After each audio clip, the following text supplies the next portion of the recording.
Give it up to the great Mr. Bobby Rock on the drums. Check this shit out.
Cincinnati, give it up to the great Mr. Bobby Rock. Come on, come on, come on. I told you we got some fine-ass musicians on the stage tonight.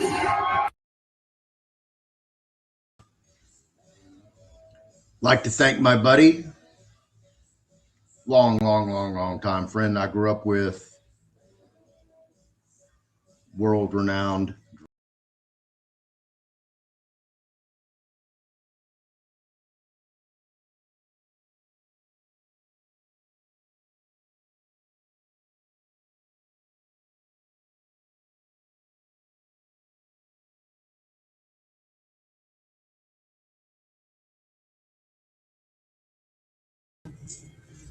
Hello, everyone. Welcome to the Fearless Floyd Show. It's Sunday. We're going to do a roundtable, and I just put out a blanket invitation to anybody and everybody who wanted to come on tonight and talk about whatever they want to talk about. I directed this at no specific person or group or anything like that. So I have no idea what we're going to talk about tonight. Anything and everything. It's all open on the table.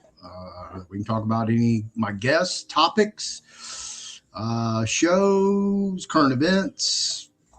I'm open to anything.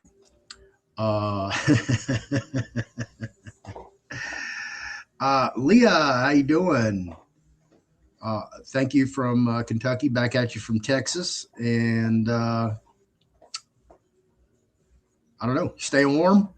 I hear it's real cold over there. I have a couple of people in the studio.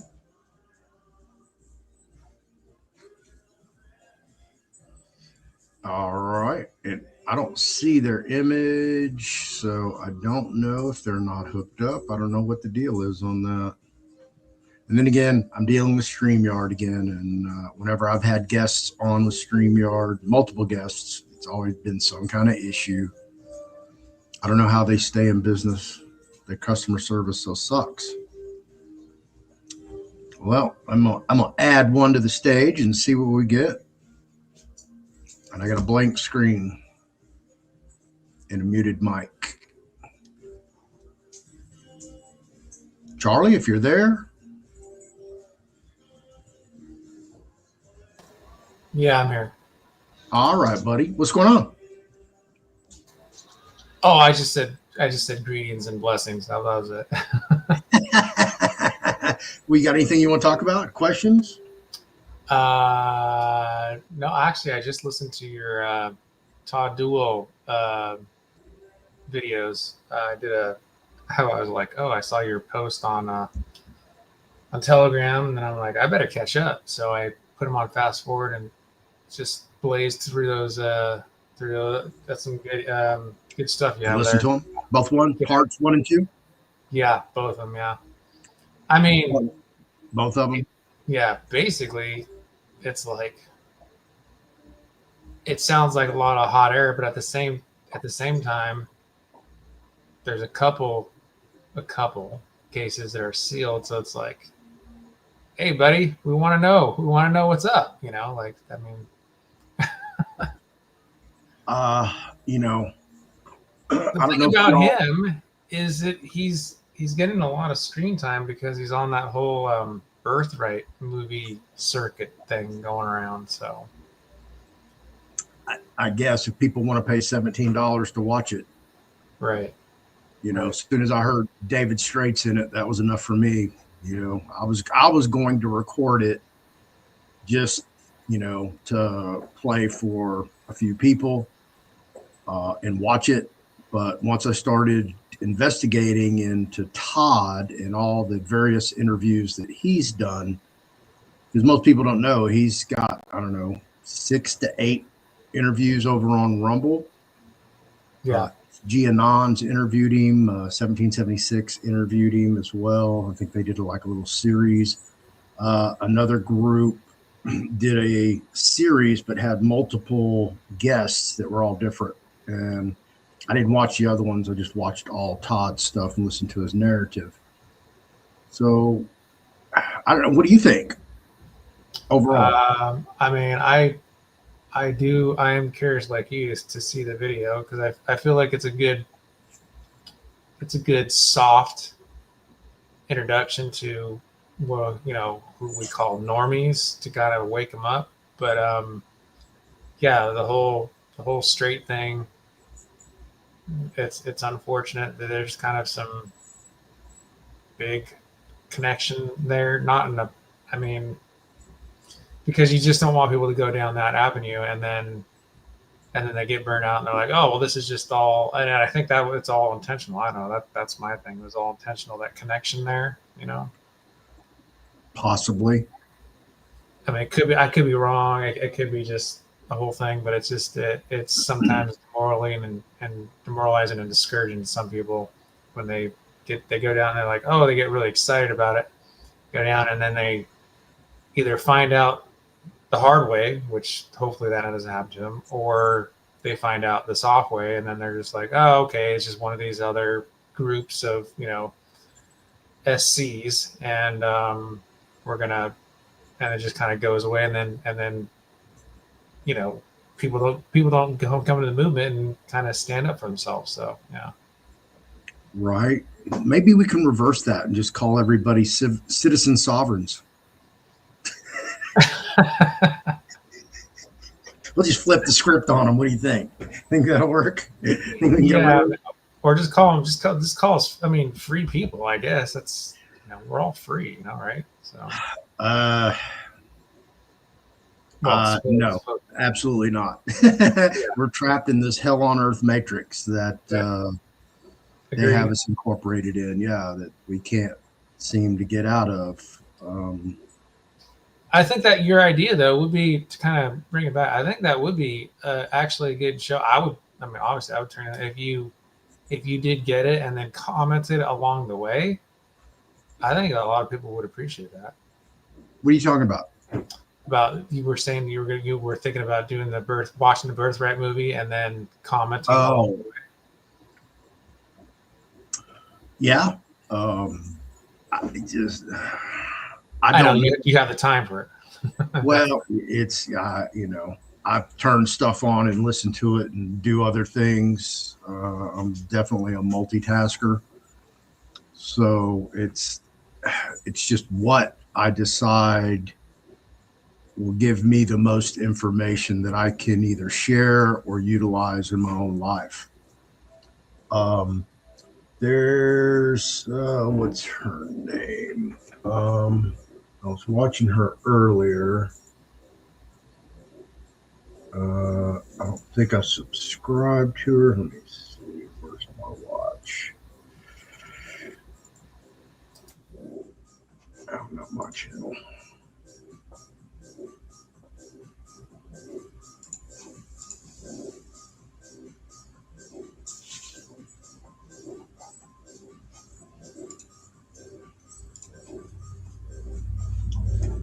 I don't know why this one does it different. There we go. That's weird. Two laptops side by side, and they both act different with YouTube. History. There we go. Kamala Stevenson. You ever heard of her? Doesn't sound familiar now. Light-skinned, melanated girl on YouTube. Anyway, I was listening to her talk about XRP just became institutional token, can be used as collateral. But in that video, you know, it's always flattering when I hear myself say things and then I hear it being echoed and parroted by other people who, you know, have a larger platform than I do. And believe me, folks, it's kind of deliberate that I don't want 1 million subscribers, and it was such a headache. But anyway, she's talking about investing in yourself and educating yourself and trying to get past the inflation, taxes, everything that's coming up. But she said, you know, the number one thing is, you know, if you're going to accumulate all this wealth and, you know, you're going to retire and you want to enjoy life, if your health is not up to par, you're not going to enjoy any of this that you worked so hard for and accumulated and amassed and sacrificed for and whatever. So it was real interesting to hear that. And, you know, Sean Ryan came out today. He made an apology for a misstatement he made. So some accountability, which I hold to a very high standard when a social media influencer can come out and say, hey, you know what? I fucked up. And I apologize for doing that. And I take accountability for doing it. And that's very What was rare. it? Was it about the whole like the shooter thing with Charlie Cook shooter that they were? No, he, I guess he's in Williamson County, Tennessee, For some reason, I thought he was here in Texas. But he went and sat down and had breakfast with the sheriff, and apparently misunderstood the sheriff talking about the salary for the sheriffs or the deputies in the sheriff's department, and that it was a potential fault with the county commissioners board. I think that's what he said. I just listened to it real quick. So I really didn't catch all the machinations about the specifics, but generally that's basically what it was. And because of the misunderstanding, Sean Ryan was calling out the county commissioners when it was actually they had taken care of the sheriff's deputy, and he was incorrect in his assessment. So we came back and cleaned all that up. I was like, okay, cool. And that I can appreciate. I gotcha. So, yeah. Chill, little girl. So she goes harder. Hey, on a different subject, have you contacted Mike Adams about that interview you said a while ago you were trying to get going? Hang on, Charlie. I had to quiet her down. No, Mike Adams. Yeah, did you ever? I remember this past summer you were saying you were reaching out to try to get an interview with him or something. Have you ever? I have not. Call back? Okay. I could. I just haven't. Don't ask me why. Just haven't. I could. There's a lot of people that I want to get back onto the show that I just haven't reached back out to. One of them be Lieutenant Colonel Sandy Miorecki. Because remember, I spoke to her before Trump's inauguration, and we talked about the Republic of Texas. And I asked her, what do you think about all Trump? She goes, well, we'll talk about it after, he gets sworn in. I just haven't had her back on. So there's a lot to talk about now. Wow. I don't think she's on the show. But yeah, that's, a whole bunch of guests. I reached out to Noel the other day. He's busy fighting the good fight. So he wasn't able to get Noel on my channel too. I'll give you his information. You can reach out to him. Yeah, for sure. How you been? You been good? I'm fine. Doing what I do. That's about it. Yeah, me too. I picked up some barber dimes, and I was just watching an auction. Matter of fact, they sold a barber dime, one dime for $22. Actually, sold two of them for $22. Sold two for $16. What is that? Pardon? A barber dime. Junk silver. Yeah, junk silver. They're 90% silver, 10% copper. Hi, word salad. I brought word salad over.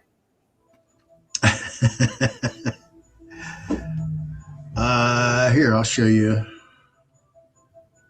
Let me go share my screen. Hopefully StreamYard won't crush me.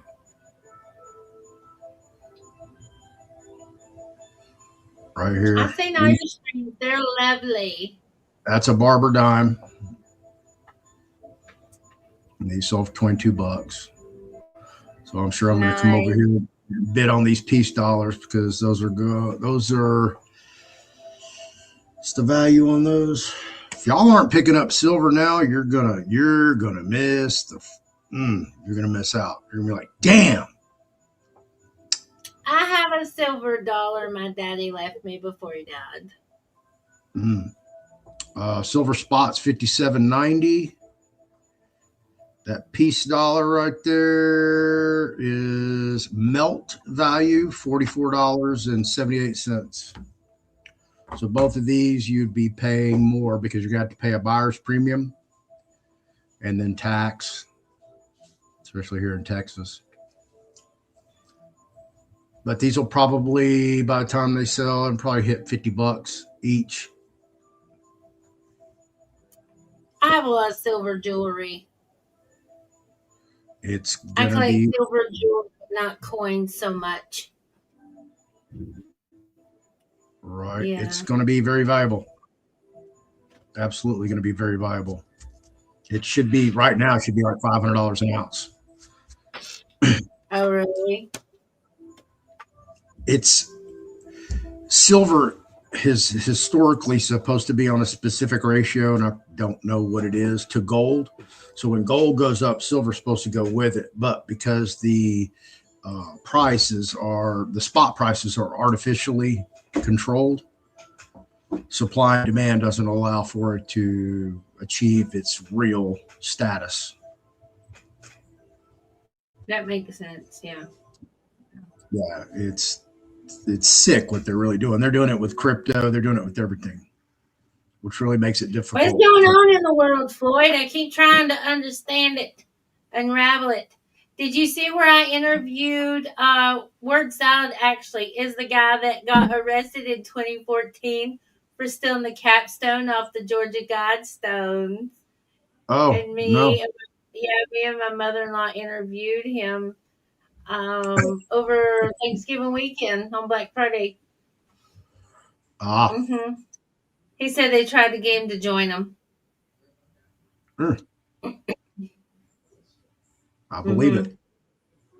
Yeah. I believe it. Yeah. Let me hit some He comments. had it for like years. He had it for a long time. Really? Before they caught him. Yeah. Like 4 years or so. Cosmic Ray, how you doing, brother? Mondolia Gomez 2 is the Venezuelan currency will be in the first basket. Okay, going into a little RV stuff here, foreign currency investment. I do not give financial, legal, medical, or friendly advice. Go do your own research. But I will tell you this, in my own personal investigation and in my opinion, if there's a basket of currencies that will revalue simultaneously, it will be the BRICS consortium of countries. It's not going to be this list that's been going around for over a decade of all these 21 through 23 countries that are going to revalue their currency. That's not going to happen. It's going to be happen because of the de-dollarization, sanctions, world economics, what's going on in Venezuela right now. Obviously, we're going into a year since Trump said, when I get sworn in, I'm going to stop the war day one in Ukraine and Russia, right? Well, that thing's still raging. So there's a lot going on with that. So my opinion, there's not going to be this currency basket that's going to revaluate, and there's going to be 20-something currencies in there, which included the British pound sterling, the Japanese yen, which is collapsing, the Chinese yuan, the Russian ruble, the Iraqi dinar. What else was in there? I think the dollar. The Saudi Arabian real. Pardon me? I told Stone Bible, good to see him. I brought him over here too. Okay. But in my opinion, I believe that the closest country to having a revaluation of their currency will be Venezuela. Once they go in there and extract Maduro, or he flees and they reinstall the new administration, expect them to come out with a new currency. It'll probably be a digital currency. Wink, wink, nod, nod. Because in Venezuela, they mostly operate on digital currency anyway. That's why they have the digitale, simply because their currency is hyperinflated so many times that if you had an original Venezuelan Bolivar note from the 1900s, say 1980, it would take you a stack like this to get you a cup of coffee. So everybody uses debit cards in Venezuela that does do currency, or, of course, I'm sure they do a lot of bartering there as well.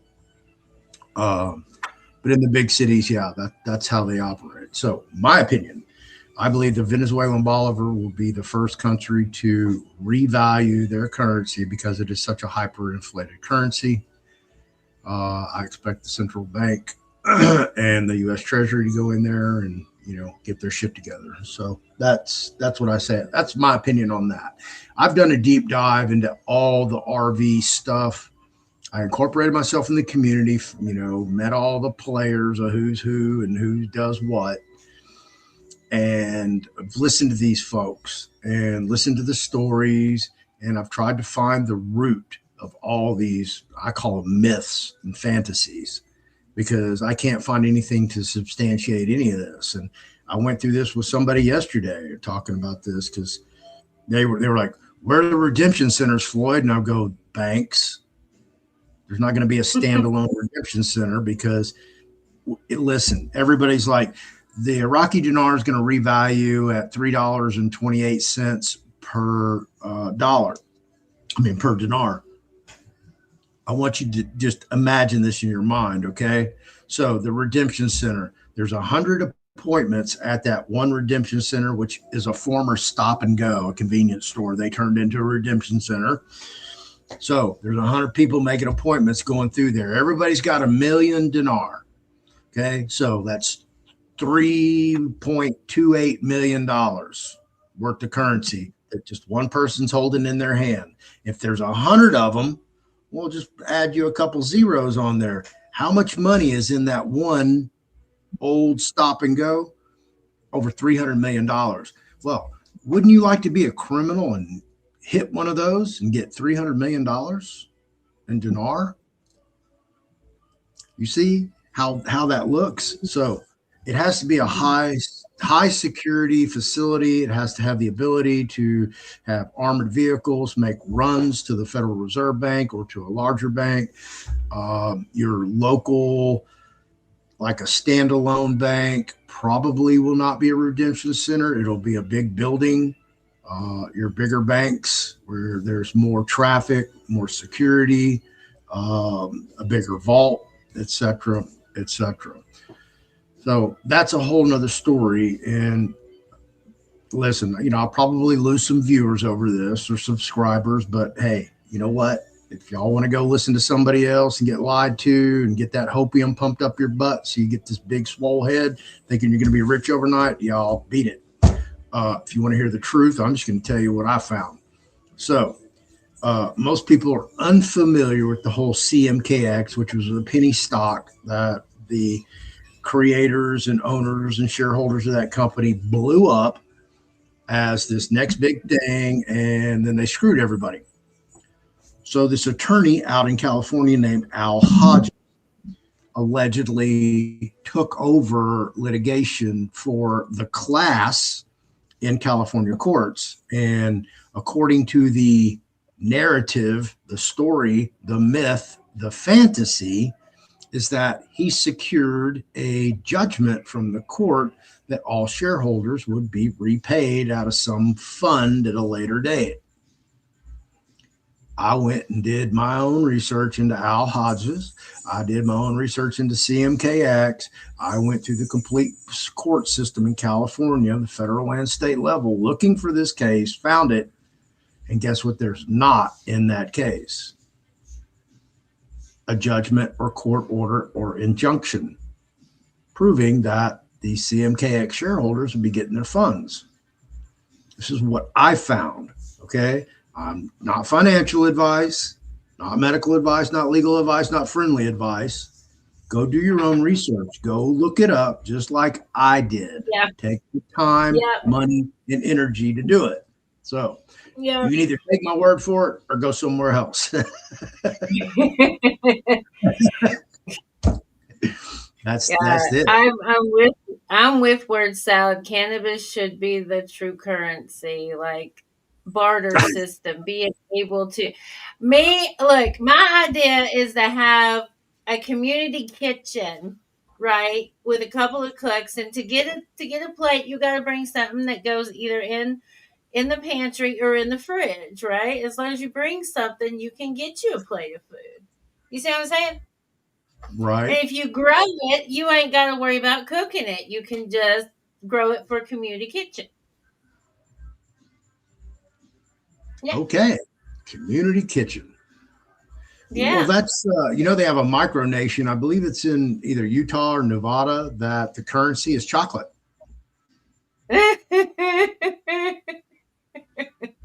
So when you visit the kingdom, the micronation, you bestow upon the I don't know what his title is, the king, chocolate. So you give him like a chocolate Oh Hershey's yeah, bar. so Willy Wonka, the Johnny Depp version was like true. No, Uh, I have wampum in silver, so according to my native heritage, that is currency. I have some wampum. some wampum. Yeah, I'll be right back. yeah. Total currency. It's a tangible healing herb, right? It's also sustaining because you could probably live off of it for a while, just like moringa. You could live off moringa for a while. Nettles. This is not medical advice. This is herbal spiritual advice. Call it spiritual advice. I do have my reverend license, lady, preacher, bishop person.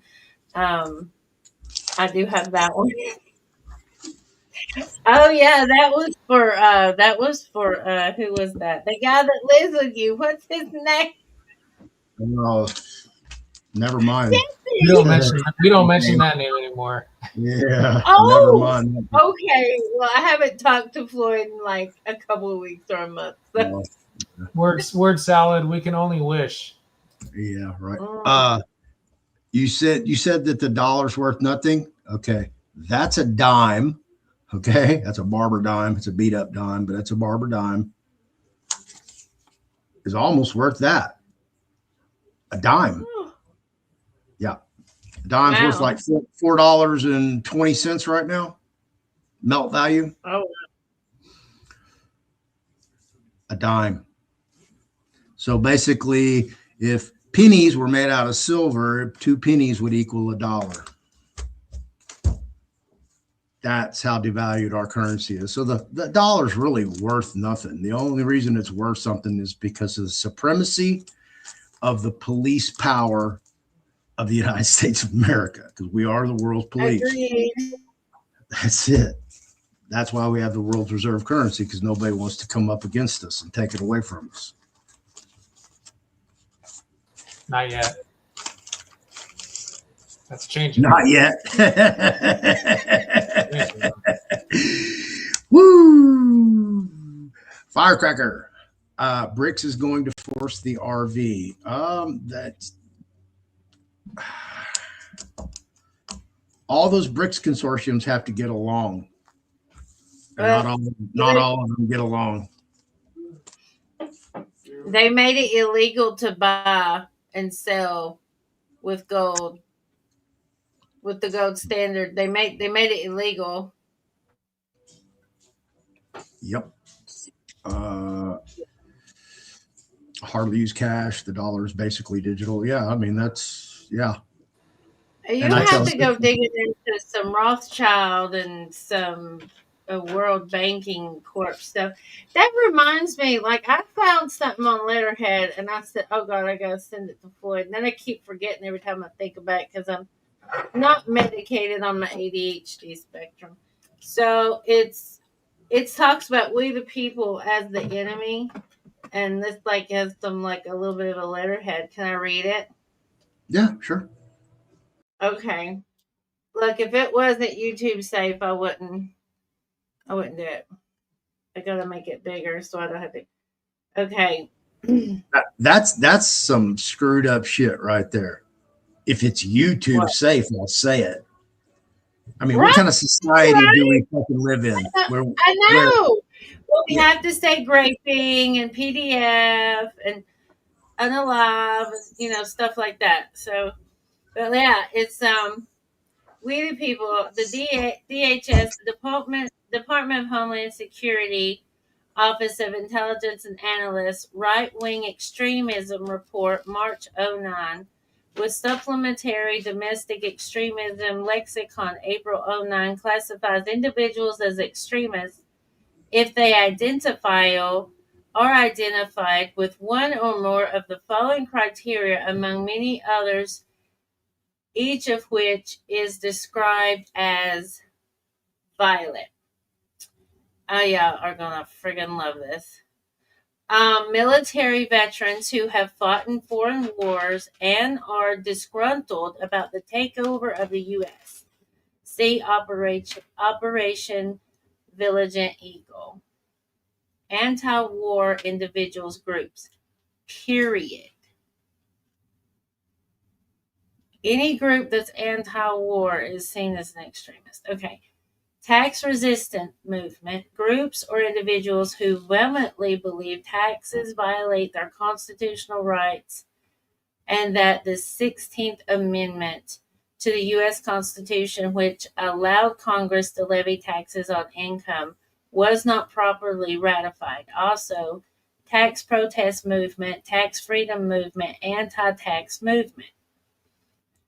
Militia. Members oppose most federal and state laws, regulations, and authority, particularly firearm laws and regulations. However, if you live in Kentucky, you can have your medical cannabis as long as you hand over your firearm. But if you drink alcohol, keep your firearm, you alcoholic. Keep it. Keep it. Okay, here we go. I'm sorry. Alternative media, which provide interpretations of events and issues that differ radically from those presented in mass media outlets, don't have alternative information that could be true. Okay, opponents of open border policy defined as highly critical of the U.S. government's response to illegal immigration and who oppose government programs that are designed to extend rights to illegal aliens, such as issuing driver's license or national identification cards and providing in-state tuition, medical benefits, or public education. Single issue. Groups or individuals who focus on a single issue or case, such as animal rights, environmental, or anti-abortion. Group members may be associated with more than one issue, also special interest extremist. Patriot movement, a term used by right-wing extremists to link their benefits to those commonly associated with the American Revolution, also Christian patriots, patriot groups, constitutionalists. The DHS has established dozens of fusion centers in cities and states across the country to monitor domestic activity. Local, state, and federal agents from DHS, CIA, and DOJ share information concerning these activities of citizens. Activities monitored by fusion centers overlap with those stated in the DHS report lexicon above and further indicate the following, which tend to vary state to state. Frequent references to the Constitution, support of third-party candidates, support of any audit of the Federal Reserve, opposition to the carbon tax to be paid to a World Bank, opposition to U.S. submission to the United Nations and or the World Health Organization, the FBI's InfoGuard program. In addition to collecting data internally, FBI agents work within the private sector with businesses which report on citizens' suspicious activities. The U.S. Department of Defense's current training manual, introduced at Anti-Terrorism and Force Protection Annual Refresher Training Course 2009, advises personnel that political protest, admittedly protected under the First Amendment, is to be regarded as low-level terrorism. That is all. And what was that again that you just read? This is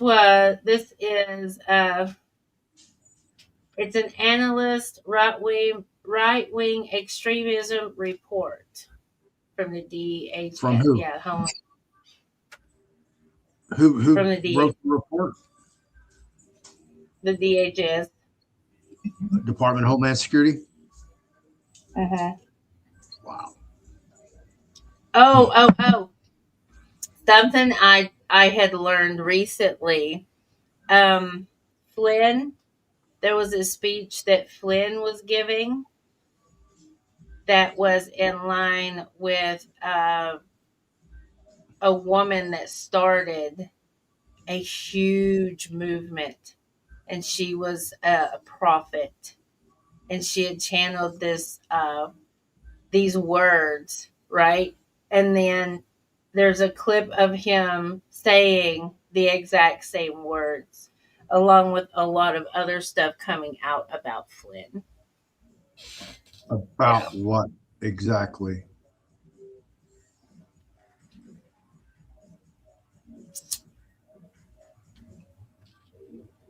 The goal, I have to go through it and watch it again, but the goal is basically either the New World Order. Oh right? yeah, that's coming, the coming of a new world order and basically ushering it in, right? Talking to a huge audience of people, like he had given a speech to a bunch of people. Well, doesn't surprise me at all. At all. Well, and she started a movement that spiraled off of another movement that was supposed to be Christian and was supposed to be very Jesus based, but turns out they're very occult based. Their teachings and their learnings and their that comes from a lot of New Age thought, and that's what a lot of people don't really understand. Like what's happening now is that there's a lot of people drawing from this New Age movement has been in the works for like a long time. When I was in prison, I can't remember if it was a religious cult, but their theory was that the Holy Bible had been bastardized by, Constantine, King James, one of them, to flip it. So whenever, you're praising the Lord in the Bible, it's not talking about God. It's talking about Lord Lucifer. That's absolutely correct. Yep. Mm-hmm. Yep. Oh, okay. Yeah, I've been doing some deep dive into the scripture over the last 4 years, and especially when you start reading the removed books.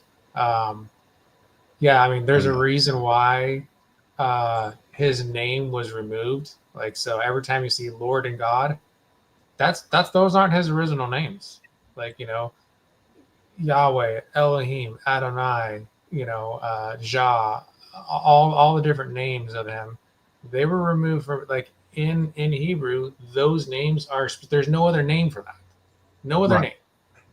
But in, English, one word can have, deer means like, oh, hey, deer, or, oh, look, there's a deer over there in the forest, or dear so-and-so, right? It has multiple meanings for the same word. So Lord and God are not what you and I think are Lord. Just like, they say your name in court, you think, oh yeah, that's me. Nope. That's a different meaning, right? It's the same thing. Lord and God were put in there, and it was bastardized. And people, especially the evangelical Christian community and pastors who go to cemetery school, I say that on purpose because it's not seminary, they're indoctrinated. They're indoctrinated, and it is Lord God of a different. It's a different Lord God, not the Heavenly Father, Jesus Christ, Yeshua that we all think and know. Yeah, you're absolutely right. It wasn't me. It wasn't my theory, but it was just passed along to me, and I was like, wow, that does make some sense. I don't know how true it is, but yeah. It's like, when are we going to get our hands on a Greek Bible that, one of the original? Yeah, I've been reading. I've been I've been doing between the King James 1769 version, which was the first standardized King James version that was translated after the 1611 version. So the 1611 version had all those weird, pronunciations and everything. 1769 version was the first standardized version where it reads just like how it is now, except they hadn't removed the books yet. They hadn't removed all the apocryphas and the pseudo-apocryphas yet. So it was still in there. And then, so between the 1769 version, the Septuagint scripture, I like to call it scripture, by the way. I don't call it Bible because that's a whole other thing, but it's scripture. The Septuagint version and the ISR version, between those three versions, you can have a much more rounded and much more fuller context of the scripture than the bastardized version that most evangelicals, read and know. Yeah. The Septuagint is the original. Yes, it's the Greek version that the early church, that the early apostles had in hand. So we're talking about Peter, Paul, and all them. It was the first full version that was translated into Greek before it was translated into, well, it was actually Aramaic. It was translated directly from Aramaic to Greek before it got translated into Latin. So, yeah, there you go. Well, I don't know if Bacon wrote King James word salad, but I know that King James also wrote a book on demonology, and he hated women. Like, he was very much a woman hater. Oh, he was a Freemason. Yeah, he was a Freemason. He hated women, and I was like, well, no wonder, he put witch instead of poisoner in there. Because what they did is then they flipped the word woman too for witch. Well, it's not just that, but they also flipped. They flipped many things. So, for instance, I'm going to blow everybody's mind away here, and I'm gonna. Okay, we all grew up learning that when Jesus was on the cross, and he said, "Father, forgive them, for they know not what they do." We're all taught that at the pulpit, and we're all taught that, like, see, we're supposed to forgive. Jesus did not say that. And I got to tell you, when I first heard it, I was like, no, bull, that's blasphemy. No. So I set out. Yep, there you go. I set out to prove that wrong. And I can prove that correct. So when Jesus in Matthew, when he was talking to the Pharisees and Sadducees, when he was casting out a demon, and the Pharisees and Sadducees they accused him of doing it in the name of Beelzebub. They said, "Oh, he's doing this in the name of Beelzebub." Yeah.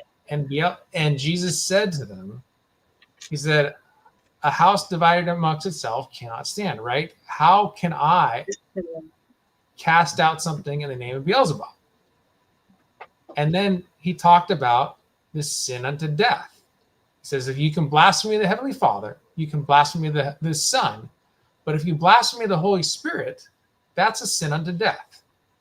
Now, that's in Matthew, Mark, and Luke, by the way. It's the same instance. Now, you fast forward just a couple chapters. When he's on the cross, those same Pharisees and Sadducees who were accusing, who Jesus had just said a few chapters earlier, you can blaspheme the Father, you can blaspheme the Son, but you blaspheme the Holy Spirit, that's a sin unto death. Meaning, even in the life after, you won't be forgiven. And so when Jesus is on the cross, and they're saying, "Hey, he saved others. How about he save himself and come down off that cross?"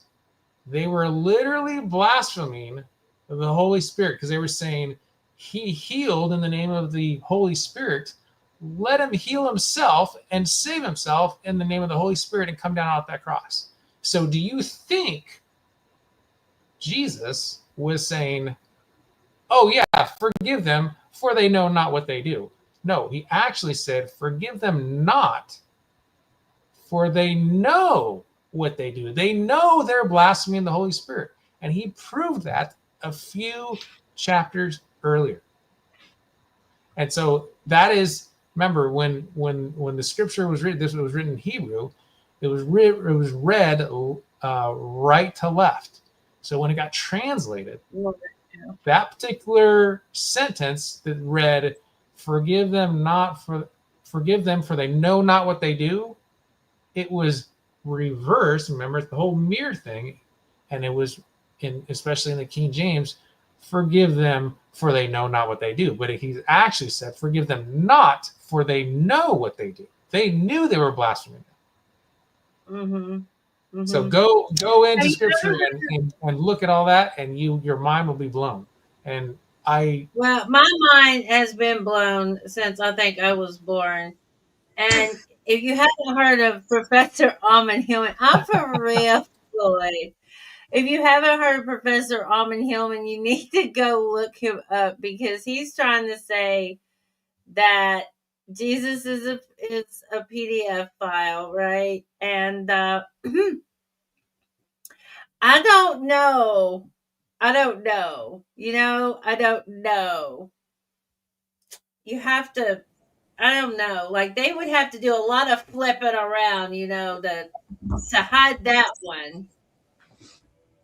You got to really look into this work. I've told Floyd about it for over, I think it's like a year and a half. But yeah. Yes, the Masons have their own Bible for sure. I have one of them. Oh, do you? Yeah, Okay. I bought it. I almost bought one in the estate sale as well. Not to get off topic, the drum solo that y'all heard at the very beginning. This is my buddy right here, Bobby Rock. Yeah. And that's him with a drum head signed by his idol, Buddy Rich. And him and I used to play Little League baseball together. And thank God he picked up the drums. Do you drum a little bit? He drummed for Vinnie Vincent's Invasion. No, I mean, do you drum a little bit too? Oh, no, not at all. For somebody who loves music, I don't know why I'm not musically inclined. I think part of it is when I mentally dropped out of school in 4th grade, but had to keep showing up, that I just revolted against anything and everything. And I remember being in 6th grade music class, and God, what an asshole I was. I was constantly disrupting class to the point where the teacher literally sat me in the back of the room at my own little desk and gave me what's the brand name, like Playmate, those little building blocks, the ones coming green and red and blue, and that's what I did during music class. Swear to God, that's how intractable I was as a child and all through school. I was just not trying to fucking hear it, period. Hey, you're lucky you do it back then and not now, because you would have been drugged to like Heaven's Gate. Hey, I don't know how I made it. I mean, I never read a book until I went to prison and I was an adult, never studied for a test, never did homework, didn't take my books out of my car or my locker. And my dad was a teacher at my school for 6 years, my junior and senior high years. And man, I have no clue. Somehow I made it. I don't know. I don't think I was on my way to Juilliard before my dad left us. If my dad hadn't left us, I probably would have been in Juilliard. Absolutely. I stayed first chair flautist for 2 years. I was beaming. I was such a star. Mm-hmm. Right. Let's see. I'm looking for a comment I wanted to answer. Stone, that makes me feel better. Yeah. You think they're deliberately crashing the dollar intentionally to push CBDC, cashless society? Be a terrible thing. Yeah, they are absolutely doing that to go to they're going to have to do it. That's why Trump he's telling you guys, oh, I'm going to give you all this money back. Well, that money's coming from somewhere, and it's coming from your back pocket. You don't realize it because you're going to have to pay more fees, taxes, fines. It's going up somewhere to replace that. Don't think that this bullshit tariff thing that he's been doing is paying for all this, these rebate checks he's going to send you, or, you know, hey, we don't file taxes, right? I haven't filed taxes in 25 freaking years. So what good is some tax filing going to do me if I get some tax credits that, you know, I don't file? How am I going to get them? Are y'all just going to put them on the account? So, yeah. XRP is the end of all digital currencies, as I've been told. XRP is going to be the backbone of the currency system. It's going to replace SWIFT. Okay. That's going to be the backbone that all currencies all over the world are going to ride on is XRP. This is not financial advice. There's no money in circulation, only credits. Banks don't loan money. There is no money. They took the money out of circulation. When they did the LBJ, signed the Coinage Act in 1964, that took all the silver out of the coins. Obviously, Nixon took us off the gold standard. Well, you know, and I know somebody here asked why that happened. Well, it's because you can go out and get a gold mine. And if you can just go get, you know, basically free gold, you're in competition with all the countries that hoard gold as their, you know, asset behind to back their currency. Yeah, that's why. There's a question right there. That's why. Humans are actually the highest commodity in currency if you want to get down to the nitty-gritty. They are. And I can definitely acknowledge this fact that in the 50s, 2 dimes would buy a gallon of gas. Now one of those dimes will.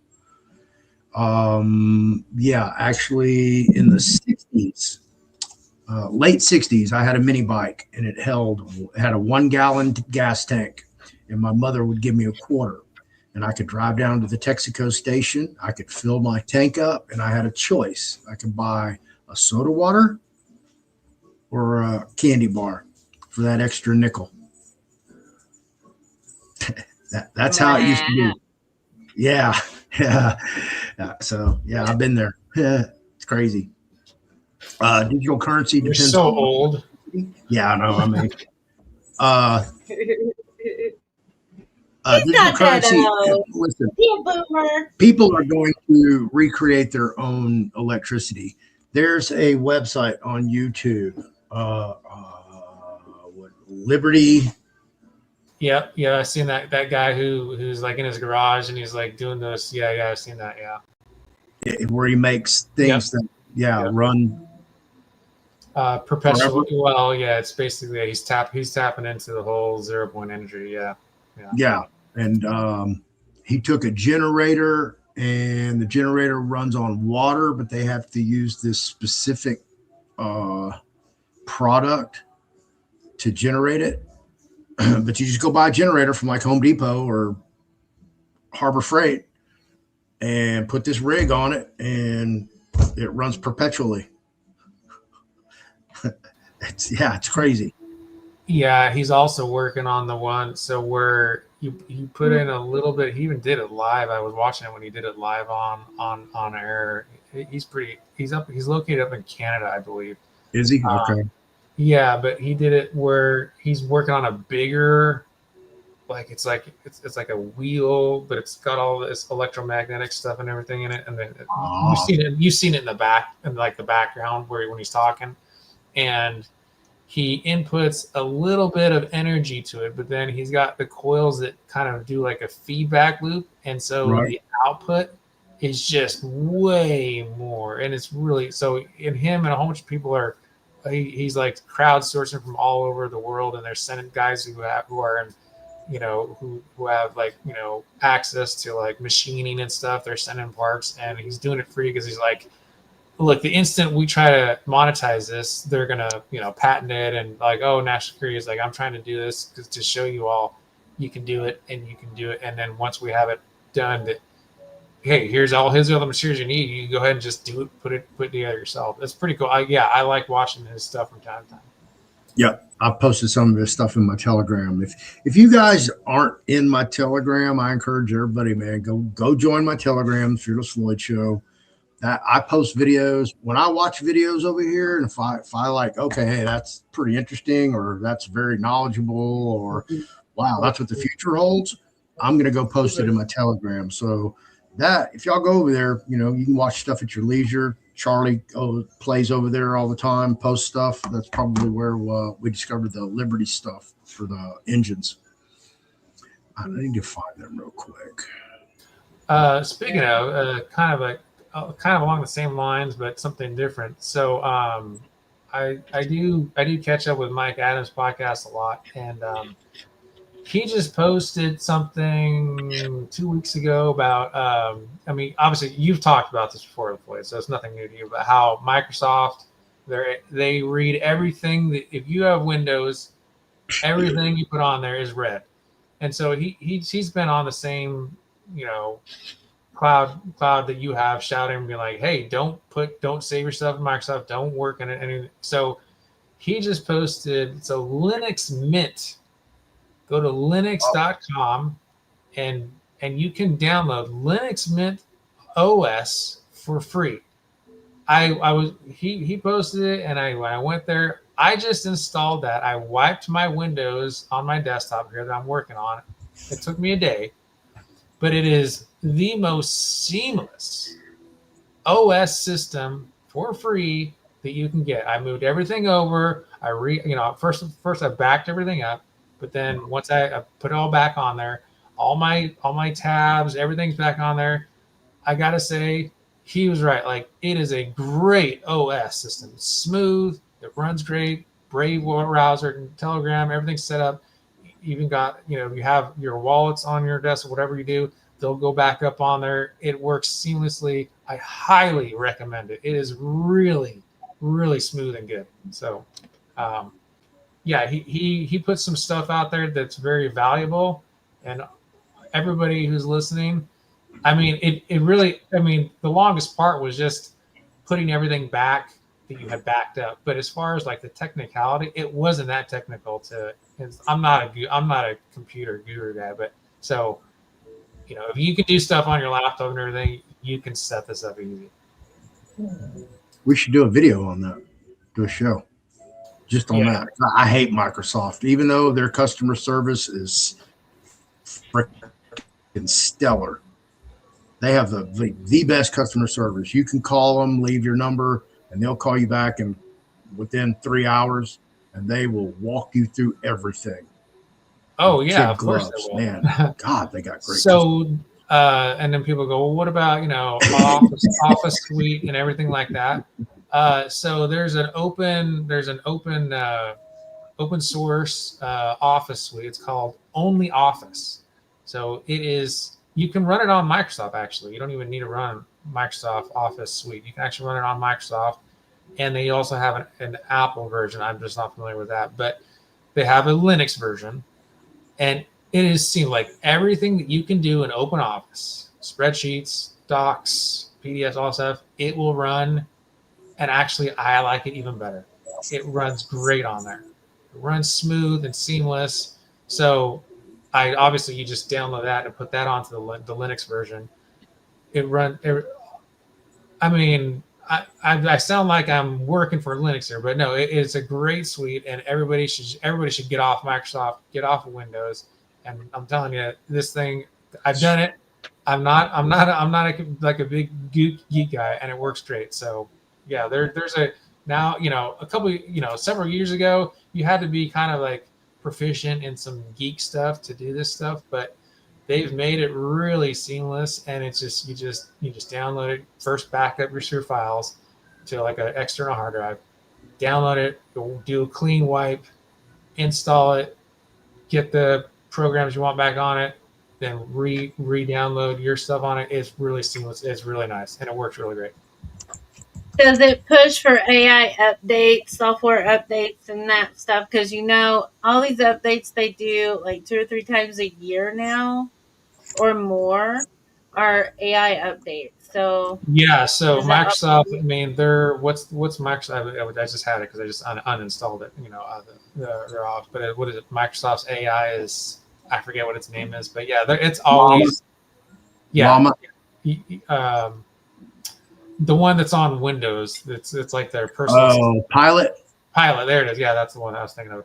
Yeah, Pilot is constantly updating and constantly, like, anytime you log in, it's always updating. So yeah, that was where I hated seeing it always saying like, oh, I'm updating.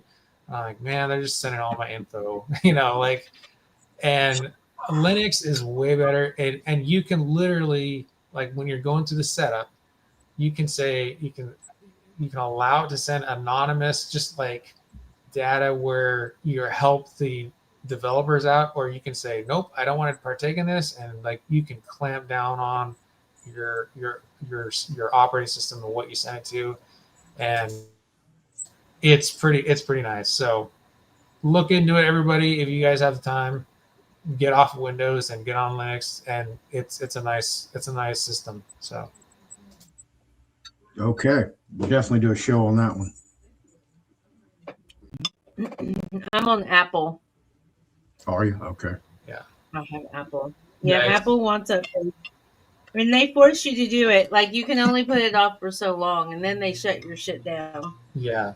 And then you also have to get it's just like kind of like Windows, where if you have an old outdated system, then they no longer support the old system. So they basically make you have to. Oh, here's something that's really good.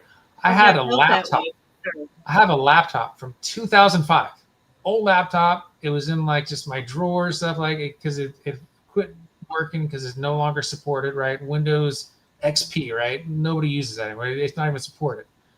I installed an older version of Linux this Linux that I'm talking about is Linux Mint, but they have a very light version of it for older machines where the hardware isn't as up to date as new hardware, and it's called Linux Lite, and I installed that on my old 2005 laptop, and it runs.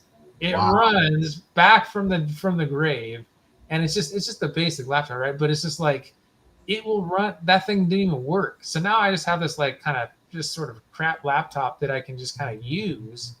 But Linux will run it, like a light version will run it. So, and it will be supported, unlike all these other, Apple and Microsoft and everything, where you can't even use it anymore. They make you get a new hardware. So new device. Yeah, I got one somewhere. Wherever that. Yeah. If you have an old one, Floyd, that would be a perfect one to do the show on. Like, update, like, try that one first and do. I had a friend who had it's an Apple iPad. Oh, okay. I don't know how it works on Apple. I'm not sure. I don't either. I'll never buy Apple products ever. I have some iPods, but. Yeah, when I got the iPad, a friend of mine had it. She's a real estate agent, and she had cracked the screen real bad, and she just went and bought another one. And she's like, "Oh, you want it?" And I was like, "She goes, the screen's cracked." I'm like, "Oh, okay, I'll replace that." So I replaced the screen, got it all fixed, and you can't download the operating system because it's outdated. I'm like, oh my god, really, Apple? Okay. Yeah, the last Apple product I put in my hands. So yeah, and they're all doing it. Same thing. Every time you have to do an update or you turn off or close your device and you open it back up and it's completely somewhere else than where you left it, one of your apps or subscriptions uploaded all your information, everything off your hard drive, all your searches, all the other apps that you're signed into, your router information, anything that your router is connected to your neighbors. People don't realize the enormity of the data being stolen, transferred every day. Your television is one of the worst culprits, and people don't realize that. Yeah, there's a good YouTube channel that I saw where it shows you it's step by step to go down your settings and which ones to deactivate. I have like first gen smart TVs, like 2013 smart TVs, Samsungs, And I was like, well, these are first generation. They didn't have it. I went through it. I'll have to, if I find the YouTube channel again, I'll post it to the Telegram. But I went through and I was just like, okay, I'll go through it. Yeah. Oh my gosh. I had these open, basically, it was just sharing all this data. It was just sharing everything. And so I deactivated literally I went through and I deactivated everything across the board. So it's not anymore. But I was using old first gen Samsung TVs, and it was still sending anonymous. Basically, I mean, it wasn't saying who I am, but it was saying what I was watching and what I was logging, like what apps I was using and what channels I was watching on the apps. It's crazy. Wow. A friend of mine's in Spain, and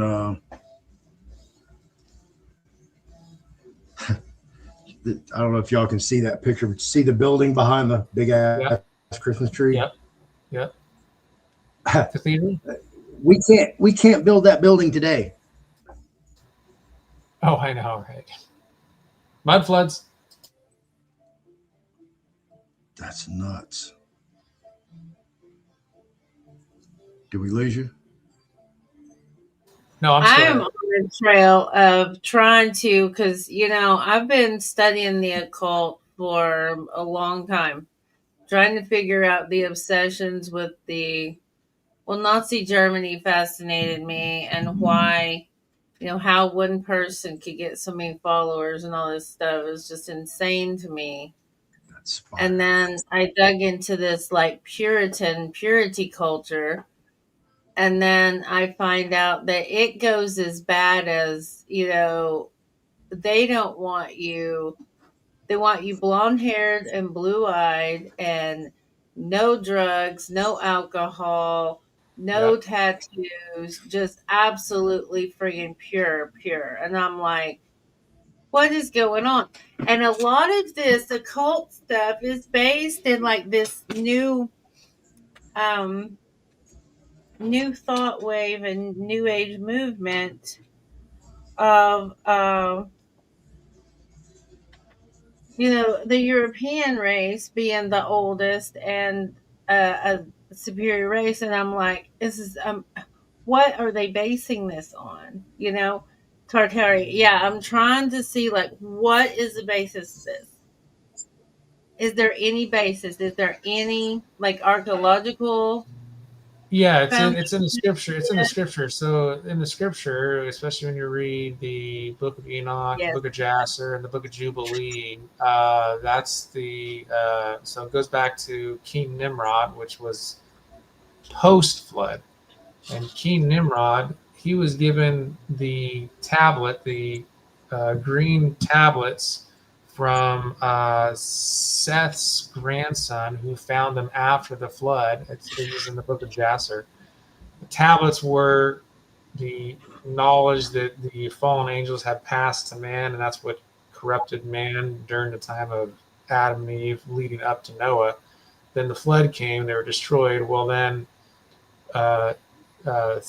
Shem's grandson found the tablets after the flood, and then he kept them secret, but he eventually passed them to King Nimrod. So this is like the knowledge of the fallen, yes, and that's this knowledge, this occultic knowledge, which basically how to have power over men's souls, and that's where it all stems from. And you can literally trace it in the scripture to the different cultures. So the Babel, Tower of Babel, in the Septuagint scripture is actually called Babylon.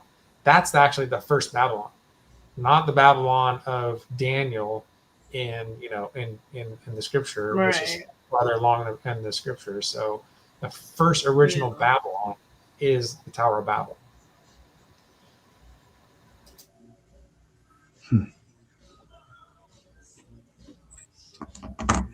That's interesting.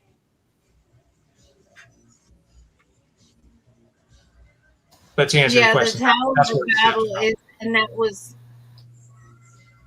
I think that we're going to be learning a lot of stuff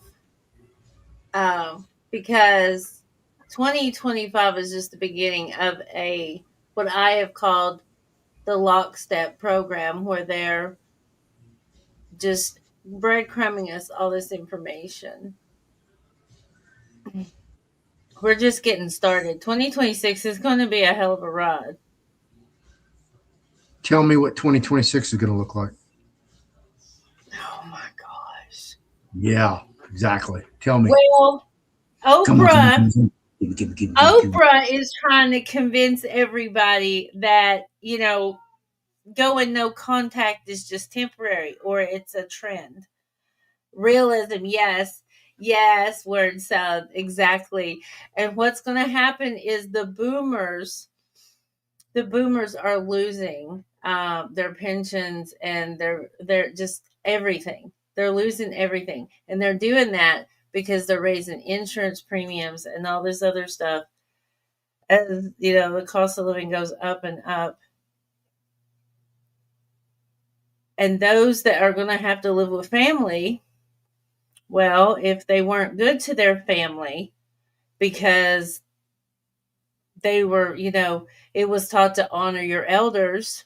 You always do right by your elders and always honor your elders. Well, a lot of those elders are really, really old, and people die how they live. And there's a lot of them that are narcissists, whose children they haven't spoke to in 10, 20, 30 years. And there's a lot of them it's going to be ugly. It's going to be ugly. The energy is going to be ugly because they're not going to know what to do when they can't afford to take care of themselves. And they've chased their children away, chased anybody away that had loved them. So that's not going to be happy. It's not going to bring a happy spring at all. And we're going to rely more and more on community. That's what it's going to look like. We're going to have to rely more and more on community if we're going to survive. If we're going to live.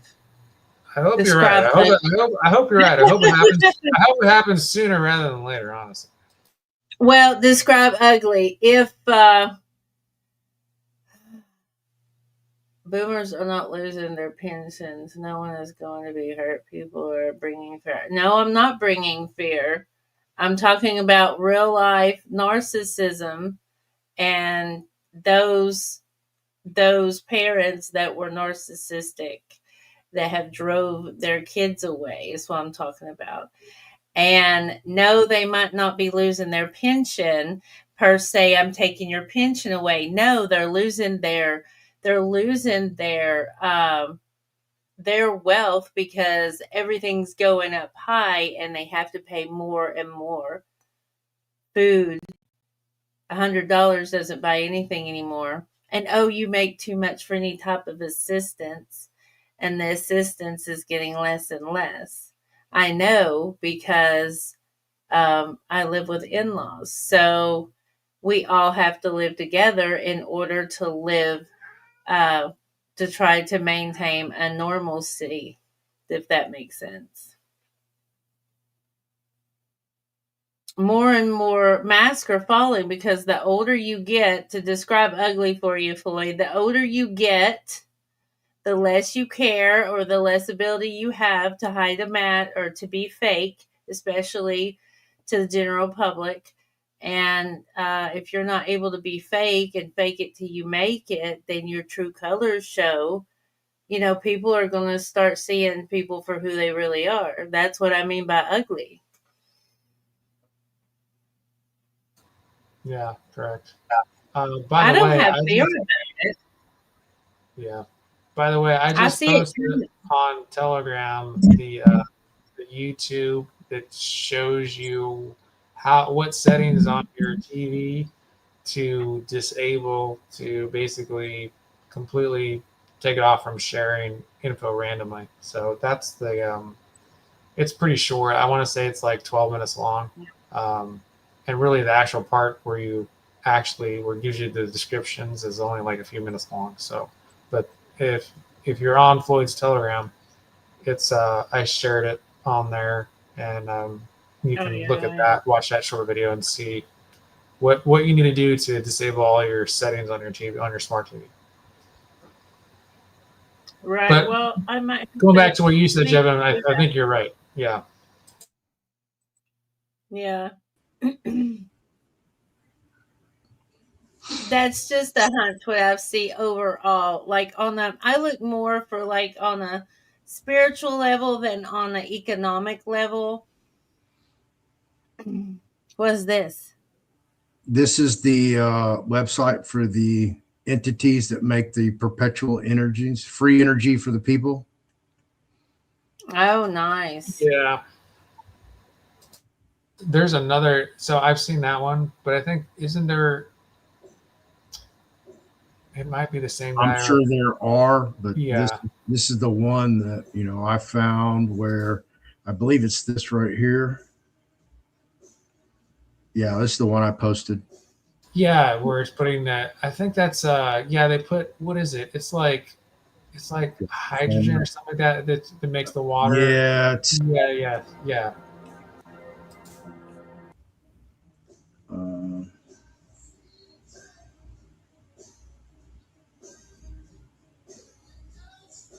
He doesn't say.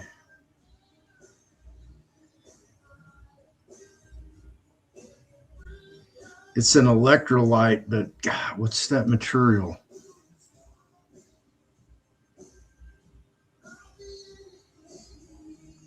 Anyway, he walks you completely through how to make this thing, and he even tests it.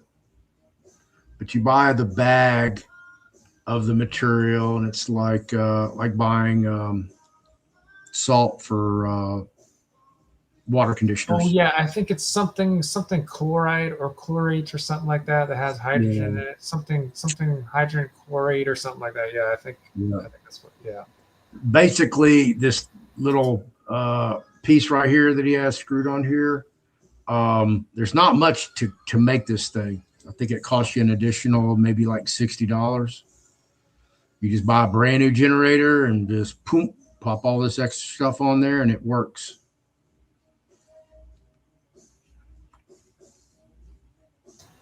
Yeah, I've seen several of those videos. Yeah, so you and I saw the same video. I think that's funny. Yeah, probably. Let's see where.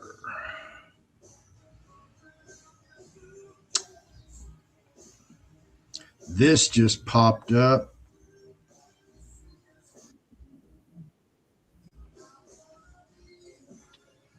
Because this matters right here.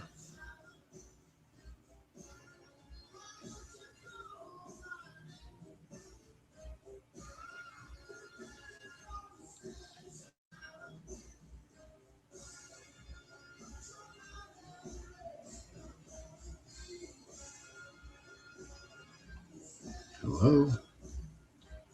Yeah, that's that generational wealth I was talking about.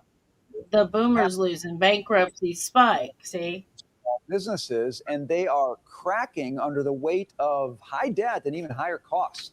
Mom and pop bankruptcies are surging to a new record. Over 2,200 have filed under the subchapter, is it V or 5? I don't even know. Rules this year, up 8% compared to 2024. Okay, so Dagan, explain. This is like a relatively new way to declare bankruptcy. It came about in 2020. Is it representative of trouble among small businesses or not? What do you think?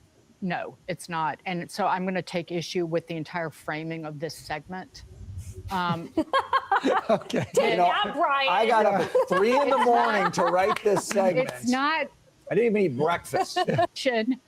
That made it easier to go bankrupt. Marcus is nodding. Yes, correct. So why wouldn't this number go up if people took advantage of it, who it may enable people to go bankrupt easier? So they're going by the bankrupt. very logic, it would go up because of the creation of this category. There's not enough data there even to say anything. It's like, record high, even though this category. Pastor.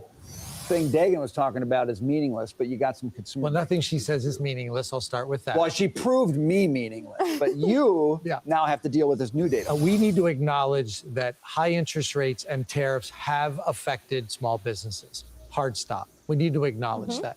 We also need to acknowledge that this subchapter 5 is an easy, quick, less expensive, keep ownership of your entire business, flush the toilet, and move on process. And typically, when a company files bankruptcy, its creditors end up owning the business. In a subchapter 5, the small businesses keep ownership. So there is trouble in small business land around high interest rates and tariffs. That's a fact. And when those small businesses are dealing with higher prices, elasticity is an issue for consumers, they go other places. So that was the problem for me as I was trying to understand what this subchapter 5 was all about. The fact that the debtor, the person who's filing that owns the business, obviously can't pay its bills, is now in ownership or retains everything. The business. That's advantageous for you to go file bankruptcy when things aren't working out. But doesn't that defeat the whole purpose of the creditors being able to lay claim to the business? So to me, this is just like a get out of jail free card. I made some bad decisions. I didn't run my business well. But if people can't count on, the creditors can't count on the fact that they will retain ownership of some asset, whatever is left, you get to keep it. That's a serious problem. It's going to change the dynamics of lending to small businesses and selling to small businesses because it's so easy to flush the toilet. You're going to be less likely to want to lend. Of course. Why would you? You're going to be less likely because you know that you can't get your money back. You're not going to get it. Go. Okay, but so would you argue that it actually makes it harder for the big businesses to qualify for this, right? I think they lowered the debt limit to just $3 million. Yeah, right. That's right. So in this, I guess maybe I would take the other side of the argument. Only $3 million. I don't want the bank come. If that really is like a mom or a dad starting a business, I do want them to be able to get a loan, but I also don't want them. But like, if you don't pay your car loan or whatever, the bank will come repossess the car. Every American deserves to have the opportunity to start a business. They need a good business plan. They need a practical plan. If the business doesn't work, it shouldn't destroy people, but you shouldn't be able to flush the toilet. When you are a business owner, you make a commitment. You sign a lease, you buy product, you have an obligation to pay your bills. I understand that there are moments in time where people are unable to, and we have a system that allows for that, but it shouldn't be so easy. And if I do it, there should be some consequence. It sounds like bailout-ish. But the piece that's almost. missing, there's a piece missing. The small business owner has to sign and agree to a repayment plan. It isn't that they flush the toilet and the debt is gone. They flush the toilet and they restructure their obligations over a period of time that the court and them believe they can pay it back. And by the way, it's worth noting that this. No, forget her.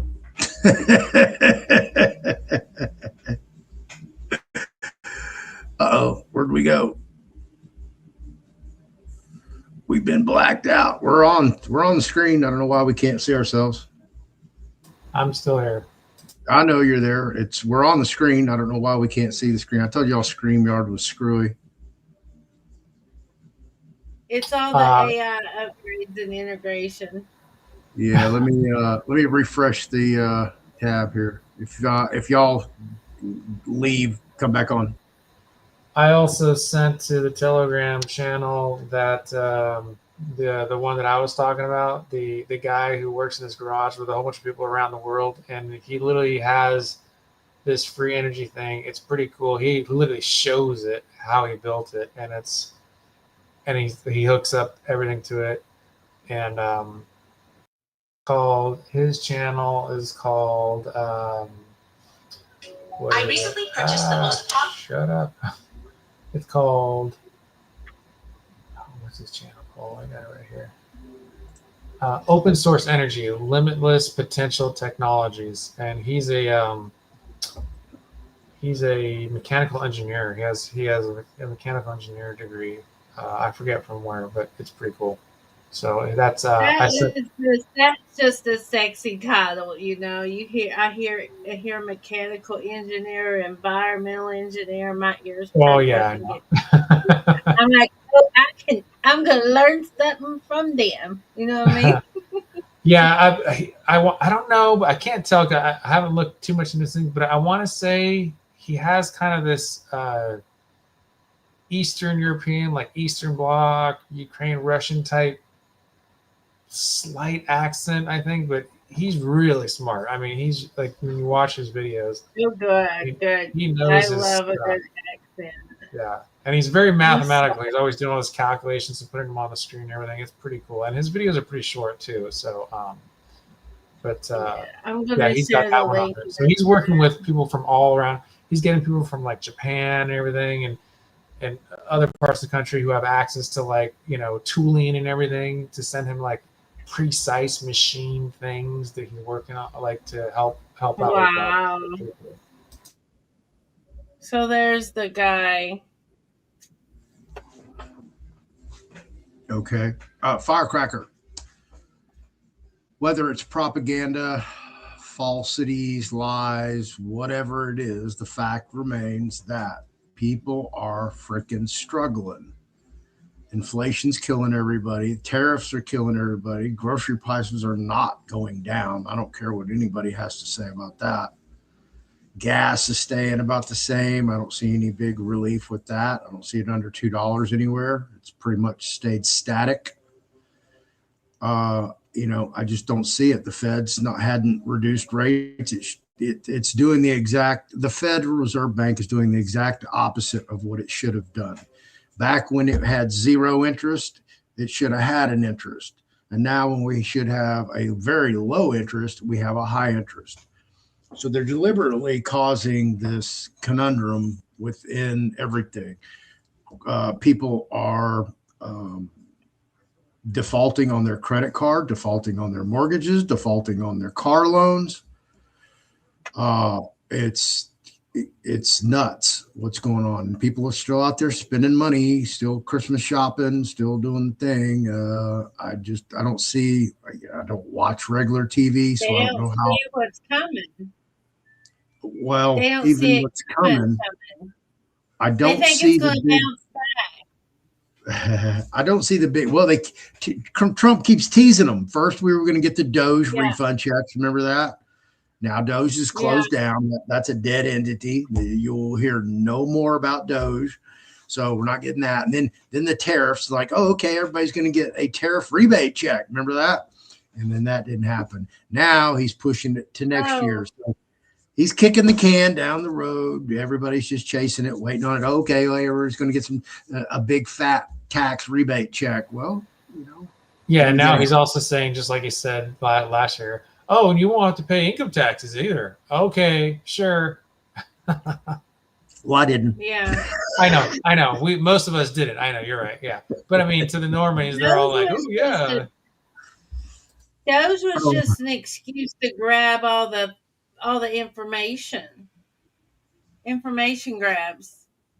We found this. Well, what happened? What was the outcome? Yeah, you know? Exactly. People are going to get a rude awakening. They don't really.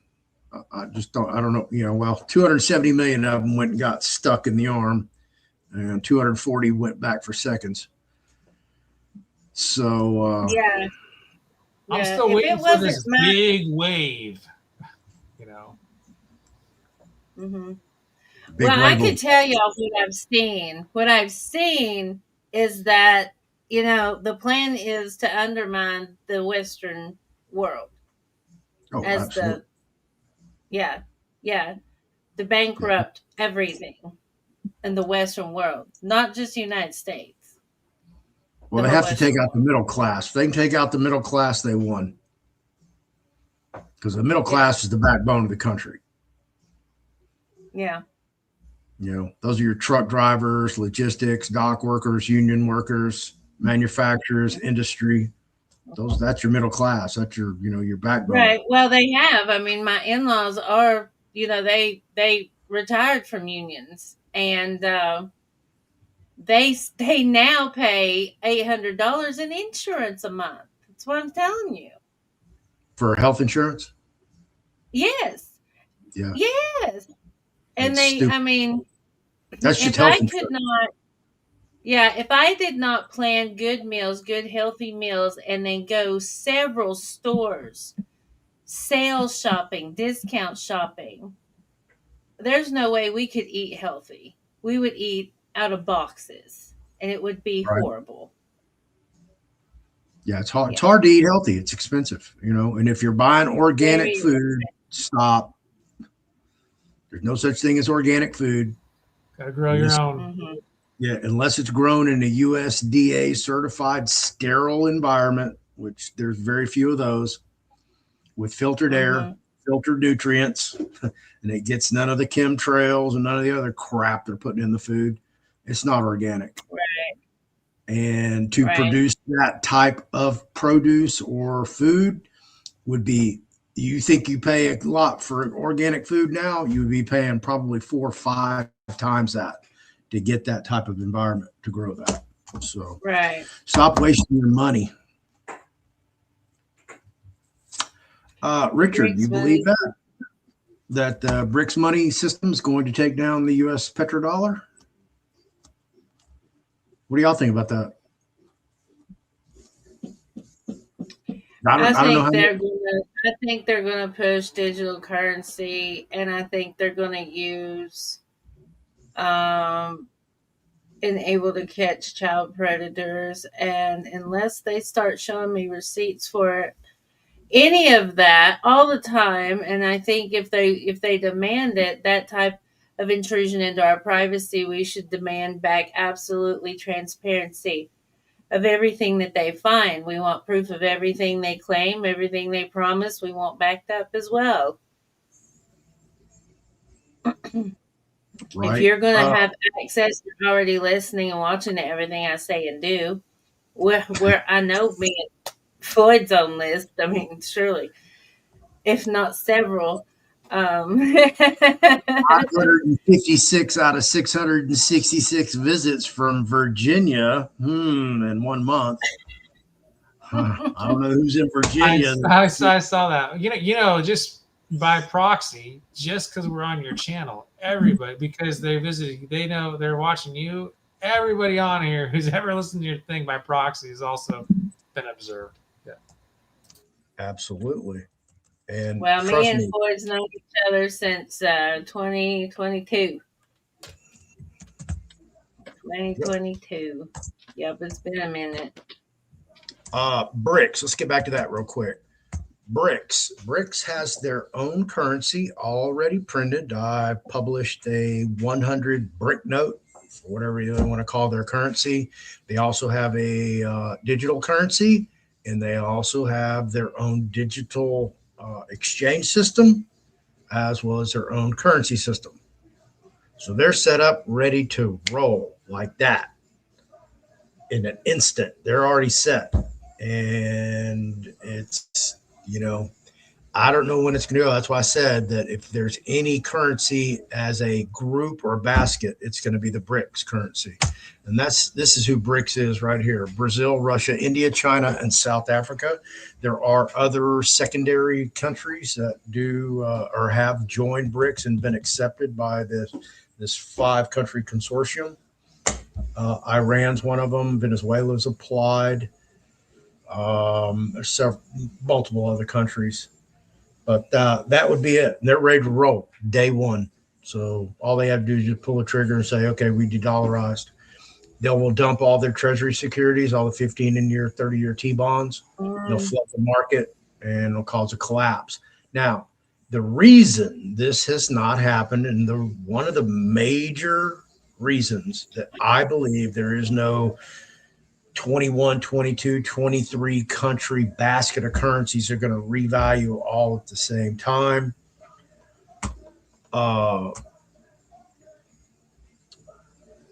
Is the fact that they can't de-dollarize because their own currencies are all fiat currencies as well. And what these countries are doing is trading these T-bills back and forth, trading these municipal bonds and all these other bonds, mortgage-backed securities, collateralized debt obligations, all these unique securities that they created that are basically hypothecated birth certificates, applications, all this bullshit money, fiat money, and they're trading it back and forth. And they just add just a fraction of their debt to that as they send it to another country. and they're just passing this shit back and forth all day, every day, and it just keeps growing and growing and growing and creating this big Ponzi scheme, this big house of cards of this fiat currency that one day when somebody pulls that right card, all of it's going to collapse. All of it, because it's all fiat currency. Russia, China, all of them.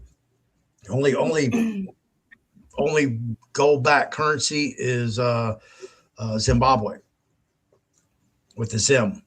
That's gold-backed currency. Russia, they said that their ruble was redeemable, I think, for 5 grains of gold per ruble, something like that.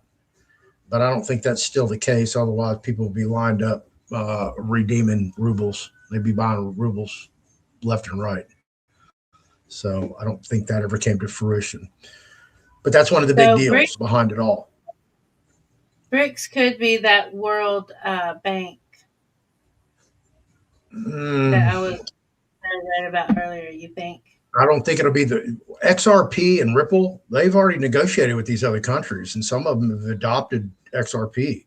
That's why I'm such a big XRP proponent, because I'm seeing all these contracts and agreements that they're making with these other central banks, these other countries, these big corporations. And, every time I see this, huge headline where, okay, they've adopted another central bank in some other European country, and I'm thinking to myself, okay, well, come on, XRP, go, take off. What are you doing? Why are you going down? What's up with that? So I don't understand the machinations of what makes crypto move when the actual parent company of the token makes a good deal and it's public, and you would think like the stock would move. Well, I don't know why crypto doesn't move. Believe me, I'm a complete idiot when it comes to crypto. I just did my homework and saw, okay, XRP sounds like it's going to be the token. That was just my guess. And again, I don't give financial advice. I think you're right. I think it's going to be a basket. I think it's the separate regions are going to be responsible for their regions of currency. I just forwarded to the Telegram group you've seen that little pin that all these world leaders are wearing. It's like that rainbow circle. It's kind of like, and it's all got all the different colors. But then right underneath it, it's got the BRICS currency note that they've been kind of hinting. You saw Putin holding one of the notes earlier this year. And if you notice, the note has a circle of flags. They're all colored. That's no coincidence that the circle, it's all colored, just like it's the same thing. I think it's kind of the whole occult thing, divide and conquer, through that whole, what's that Mossad saying, through division we will conquer, or something like that. I think that's what it is. They're like, hey, let's roll out the BRICS. We'll get everybody to go like, oh, their system is better. So we'll give them a savior in the BRICS. We'll collapse the West. Then everybody will go like in the West, oh, we should have a system like the BRICS. But I think it's just all going to be tied together. And you're literally just saying it. XRP is tied together. It's just going to be tied. So give them, cause the chaos, give them something to beg for, and then we have the solution ready. Yeah. Yep. Disaster capitalism. Never let a good disaster go to waste. Yep. Yeah. Well, here's the thing is I believe that the crisis is created, manufactured, so that they can save the day, leaving the populace always reliable upon the system. If you left people alone, I have faith in humanity. I think that they would figure it out. I believe in humanity. I think we would figure it out, honestly. Maybe I'm a opium person, but Blowing You're- opium up your own ass. You're good natured. I don't see it that way. it's a means of survival for me at this point. Yeah. Hence the silly hat. Mm-hmm.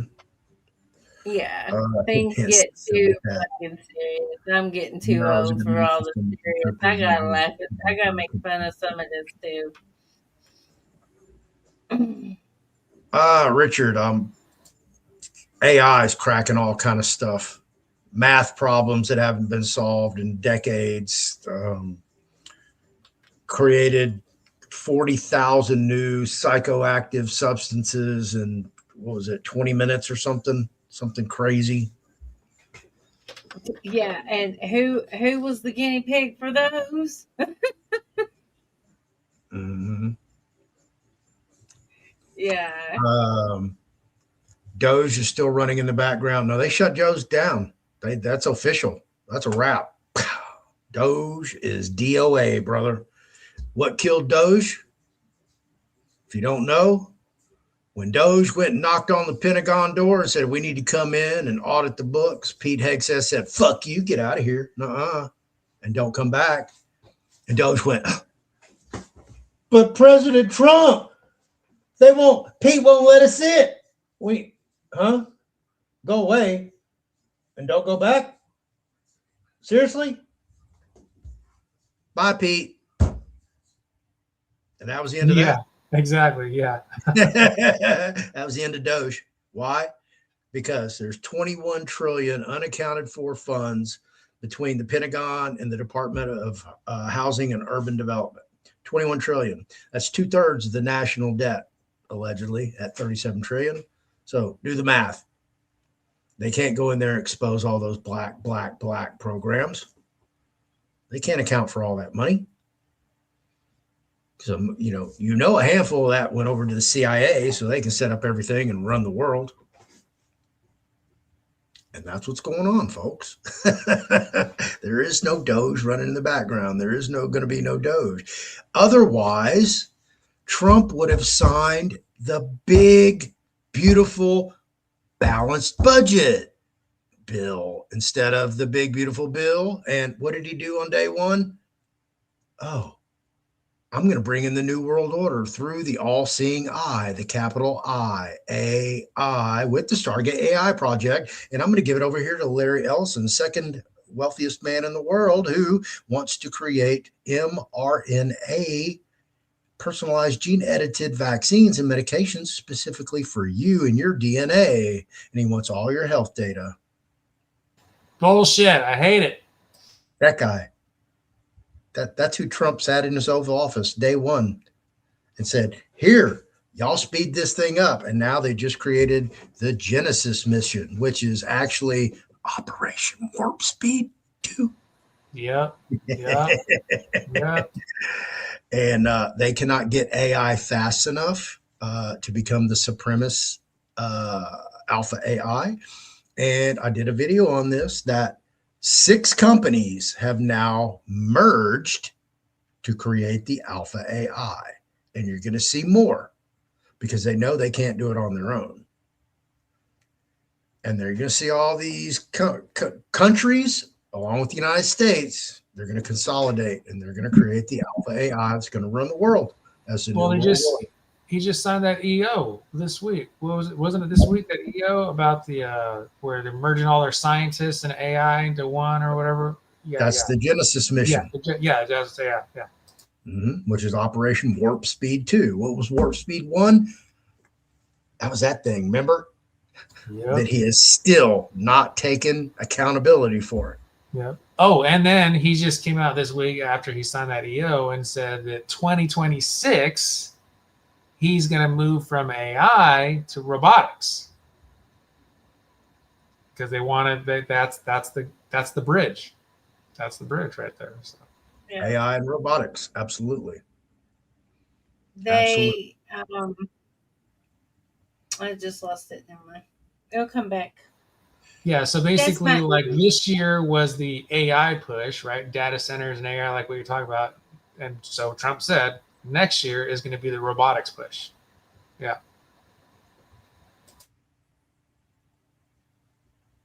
That's a So good is the statement. whole Gasora Nasara thing like a psyop? The whole what? Nasara Jasara. Oh, go on. Say it. Preach it, Floyd. Because the only thing I could find is like supposedly an ancient pharaoh flipped the script and like gave the wealth back to the people to let them restart civilization. I Which forgot rabbit which hole did pharaoh. you go down? You know, it changes on an hourly basis sometimes, Floyd. I could find it. Whoever's fantasy is at the top. Nasara Ooh, Jasara. that sounds cool. Ooh, that sounds cool. Let's go see. Let's Yeah, go see. Nasara Always Jasara was on the bought before Congress. Congress created something, and Bill Clinton signed it allegedly into law. But it just went nowhere from there. The narrative for Nasara Jasara is a creation of somebody's fantasy who sat down and wrote a narrative based upon the bill that Clinton signed. And that has been parroted over and over and over and added on to. And it's just like, you remember when you were in elementary school and the teacher walked up to that first seat up there in the corner. It's like, hey, turn around and pass this phrase on to the next one.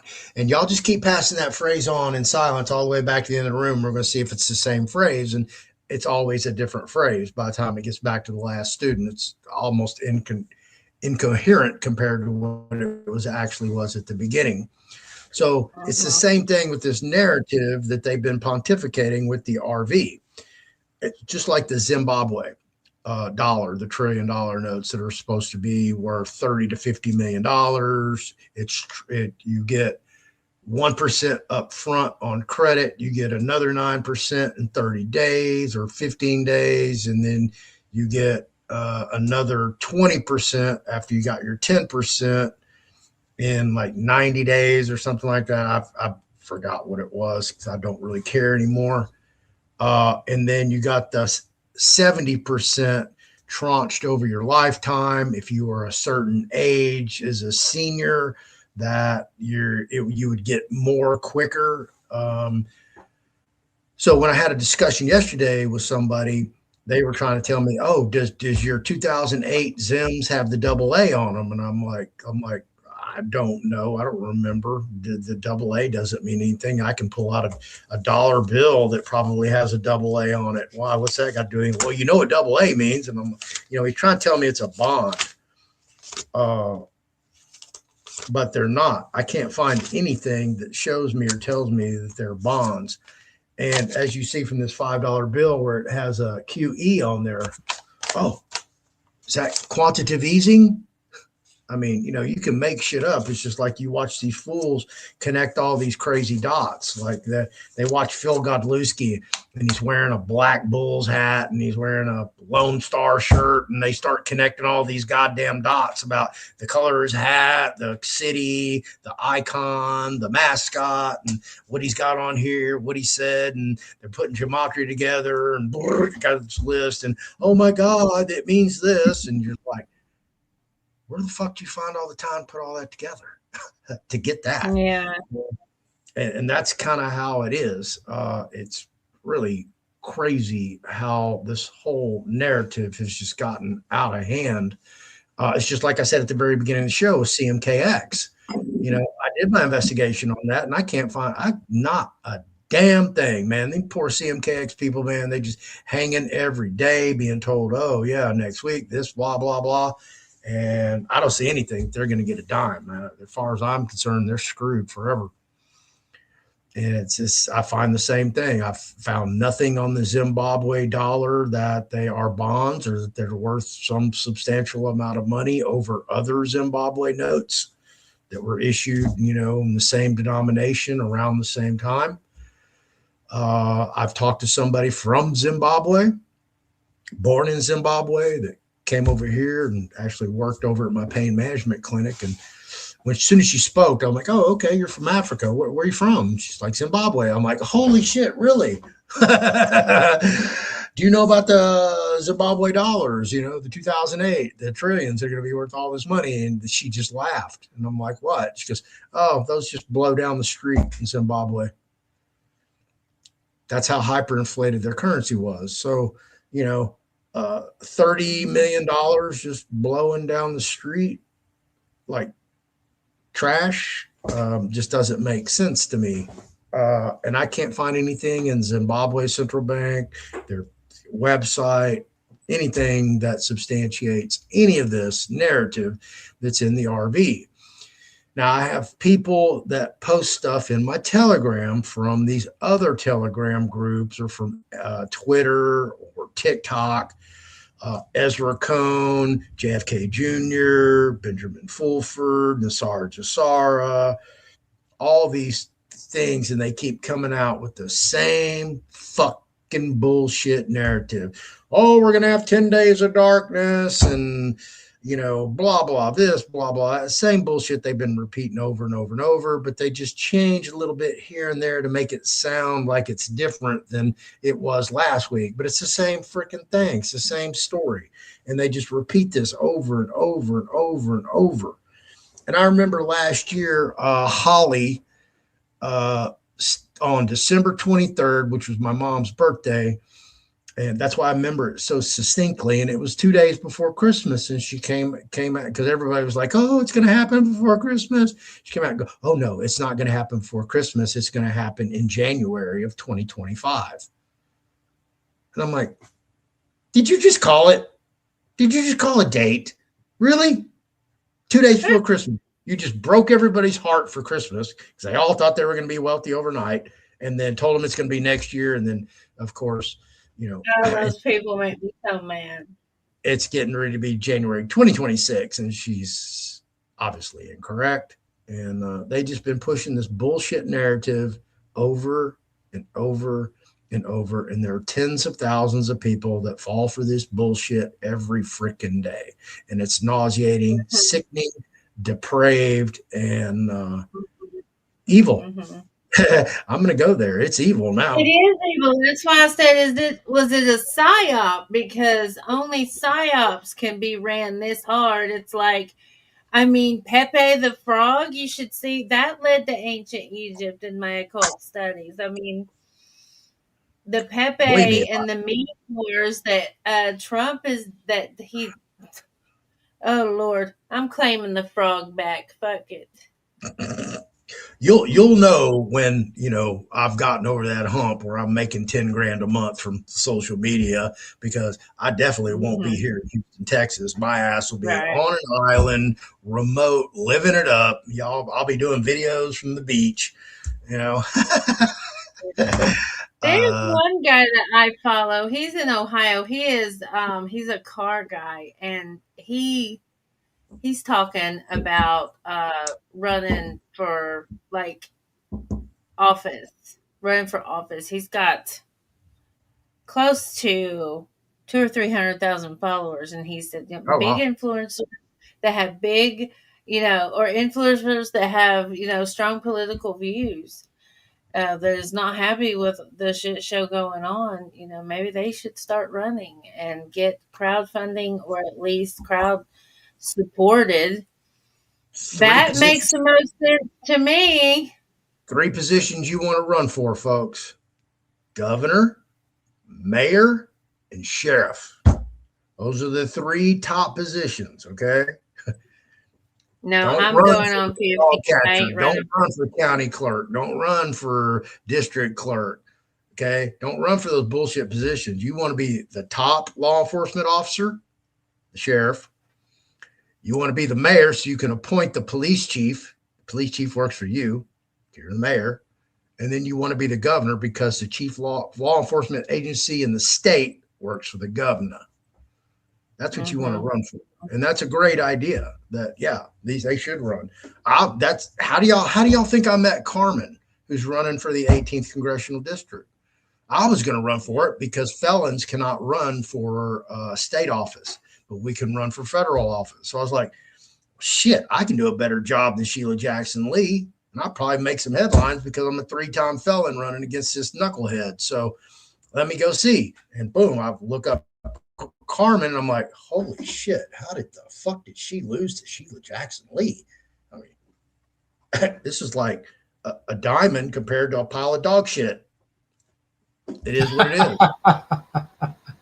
Hey, she's fucking 1984 Miss Venezuela, 1984 Miss Universe compared to Sheila Jackson Lee? Really? Author, entrepreneur, domestic abuse survivor? Yeah, but did you see her Fox News interview? She Carmen? she has kind of a, I don't know, she has kind of this CIA-esque to her in that interview where she's talking to that other blonde, and they're going over Hugo Chavez or Maduro. I'm sorry, Maduro. They were talking about Maduro, and there's, I don't know, because there was this line where she said, "Oh, the military's got to keep us safe from Russia." It was this line, that Russia's the boogeyman. And I was just like, that sounds total CIA to me. This is her thinking, and I've talked to her about this. She seems to believe that communism is coming into the United States, and with this whole Venezuelan thing, and that we're communism's going to take over our government. Well, Carmen, it's already here. It's already taken over. We already have socialism. Okay, we're already a communist country, if you haven't noticed. And socialism is communism. Yeah. And I told her flat out, I said, your number one concern should be AI. Period. End of story. Yep. That's right, Richard. Casey, the car guys who I'm talking about. Well, and he is either going to go and run, or because he's not doing it anymore, not making videos. He said he wasn't doing videos anymore. So I really have to wonder what, I need to follow up with him and see what he's going to do next. Because people that disappear often get paid to hush. The other thing too is, I mean, I'm kind of the mindset like Mike Adams talks about all the time. Like, there's no saving our system. You can't. You can't pack. It's a turd, and you can't repackage a turd. It's still a turd. You put a nice bow on it and nice wrapping paper on it. You open it up. It's still a turd. You can't repackage it. And so the system, I'm of his, mindset. It needs to collapse on itself. It's under its own weight. It needs to just completely just flush down the field. I worry about the Sharia law coming to America because of what I've seen with the online cults and the grooming and the hunt of women. I agree with you to an extent, but I think that's just I think the Sharia law thing is just people look people over there. No, there's not something shiny. The bigger threat is, like Floyd said, it's AI. Sharia law is not going to matter when AI is hunting you down. It really is. No, that's true. Yeah, but here's the thing. Okay, so why is AI going to hunt you down? 3 things: water, energy, and land. Water, energy, and land. We are skin bags, and we take up water, we take up energy, and we take up land.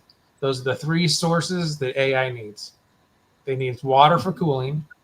It needs energy, obviously, to pump energy into the data centers and everything, and for the robotics that are coming soon online. And they need land. They need, the land isn't as much as the first 2, but they need resources. So what do we do? what does the WEF tell us? We're useless eaters. We consume. I mean, look, in the Matrix, that was the thing that Agent Smith said. You guys just gather together, you consume natural resources, and then you move on. I mean, that's the way they look at us. And so AI, which is built by these WEF people, is going to see us. It's programmed by them, and they're all eugenics, and they think there's too many of us. And so they're going to say they're programming AI to be like, look, there's too many of them, dwindle them down. It has to be the eugenicists that built the Georgia Guidestones. Right, 500,000. Yep. Yeah. Or 5 million or something. Yeah, it was something really low. Yeah. 500 million, maybe. It was really low. Yeah, that's what it was. 500 million. I was at Melanie's house the day it got hit, and she just looked at me and smiled real big, and she would never tell me. She knew a lot. She was one of the ones. I just recently found out there are people with the FBI that have been set out to completely mess up any whistleblowers. And after I did the interview of the stuff I know about TVA, Tennessee Valley Authority, it being in my backyard, yeah, she got her hooks into me. And the Cult of One is exactly what that was. That was scary as hell. And now with, the Cult of One. Yeah. Uh-huh. I don't know who she was working for, but she knew a lot of stuff that is actually coming, that I've seen come to pass a lot. Credits are endless. They are. It's just buttons, numbers. But unfortunately, a lot of it has to do with getting our information and seeing everything that we do. And they're using these things like 764 cult that's going after children, I mean, young as 8, and causing them to do horrible. I mean, just there's really bad things going on with 764 cult. And yeah. I think it's a good thing that they're putting an age limit in Australia on children's social media. Mm-hmm. Right. But see, I feel like this was orchestrated so that all of this was orchestrated so that they could get absolutely into your privacy. Sorry.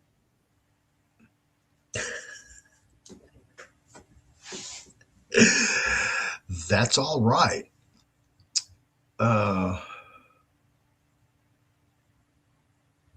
What else did I Is it all credits? Well, you know what? You remember when the thing was going around that our socials were traded on the stock market? And there was like a fidelity number, and you had to go through this stuff, and you enter. Anyway, I have my grandfather's social, and I put it in, and it turns out that his social was still being traded on the stock market. I was like, what is this about? They may have regenerated it. Is he how long has he passed away?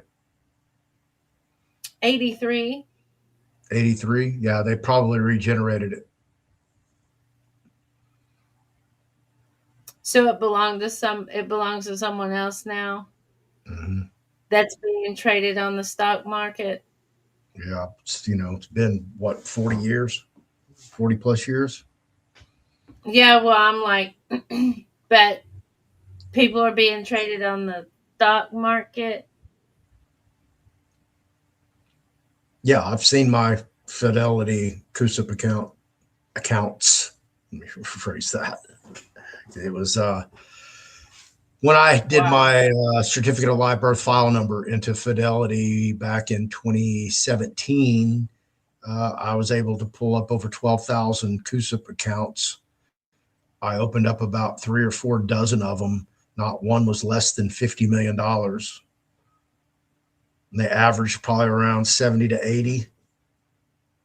Yeah, it was. I was like, what the hell is all of this? This is insane. And then you do the rough math. That's almost $1 trillion just off that one birth certificate number. So what are they doing with it? What is it? They're hypothecating it. They keep splitting it. And every time you fill out an application, they go in and raid your Social Security trust. Your trustful of security so you can operate in society. But because we got the public education, not the private education, we didn't learn how to operate as a trust fund baby. They did. Mm-hmm. That's why the wealthy stay wealthy. That's why they go to private schools. That's why they get shipped off to Switzerland and go to school.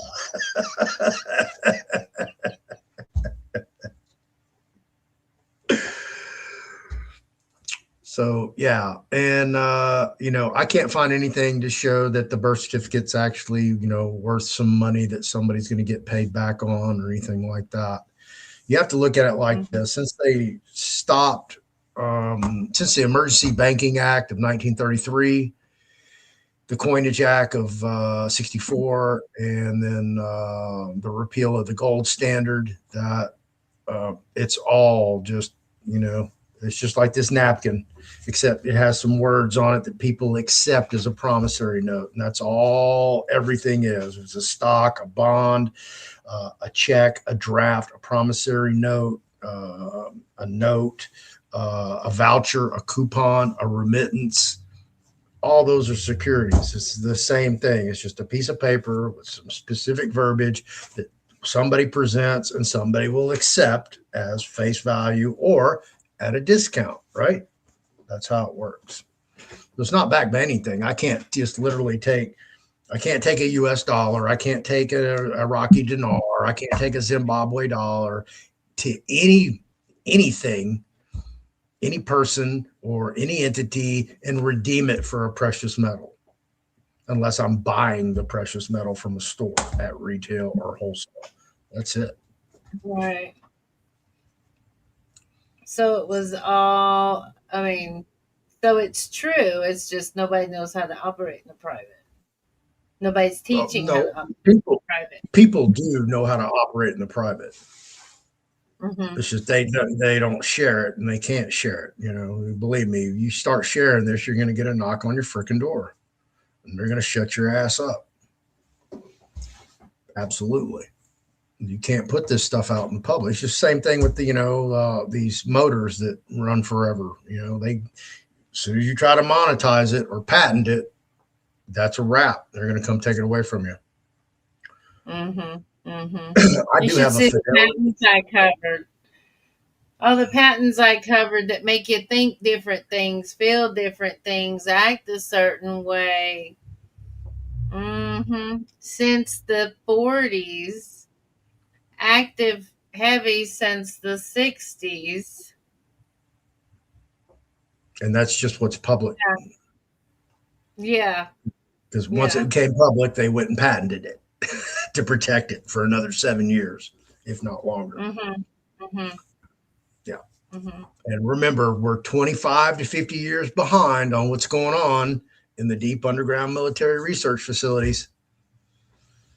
Oh, yeah. Oh, my backyard, you mean? You live on Plum Island? I'm not too far from Oak Ridge National Laboratory. Obviously, you don't know what Plum Island is, do you?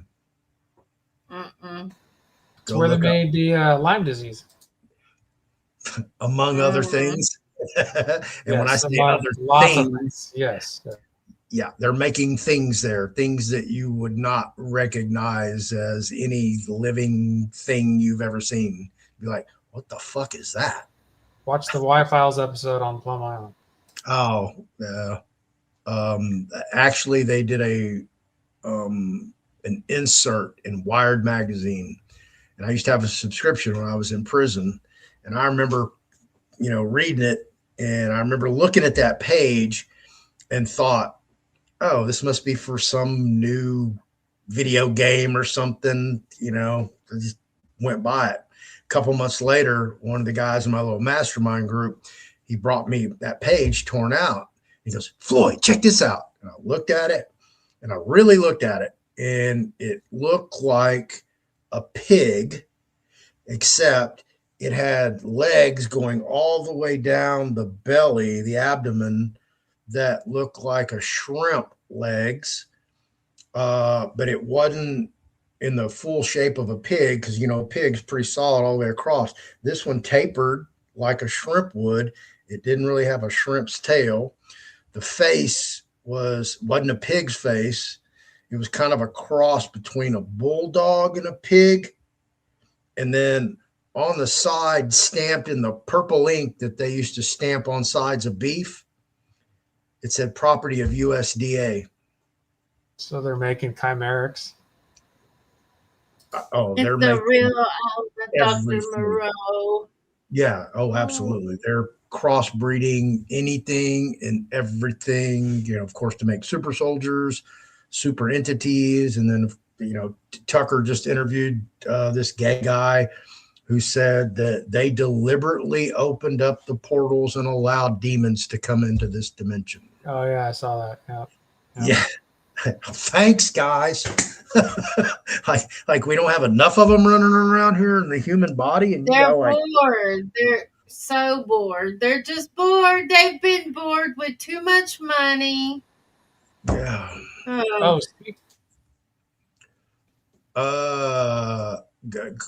Do you think the RV will come before a Carrington level solar event? Now you're making me try to answer two speculative questions. I can't predict what the sun will do. I have no idea when that will happen. And the RV, well, people have been saying it's going to happen almost every day for the last 2 decades. So I'm going to tell you, I don't know. I don't think the RV in the traditional narrative that's being bandied about will come to fruition. Not that narrative. Like I said, you know, do what you want to do, but I'm telling you that looking across the world, I see Venezuela as being the closest to doing it, simply because they're going to be forced to do it by the Trump administration going in there and taking it over. And I guarantee you, whoever becomes, you know, the president is not going to allow the currency to stay at that current rate. And they're definitely not going to sell their oil to ExxonMobil at that rate, hyperinflated currency. Now, is it going to go to some astonishing number, like a 1-to-1 parity with the dollar? So 1 Bolivar would equal $1. I seriously doubt that, very seriously.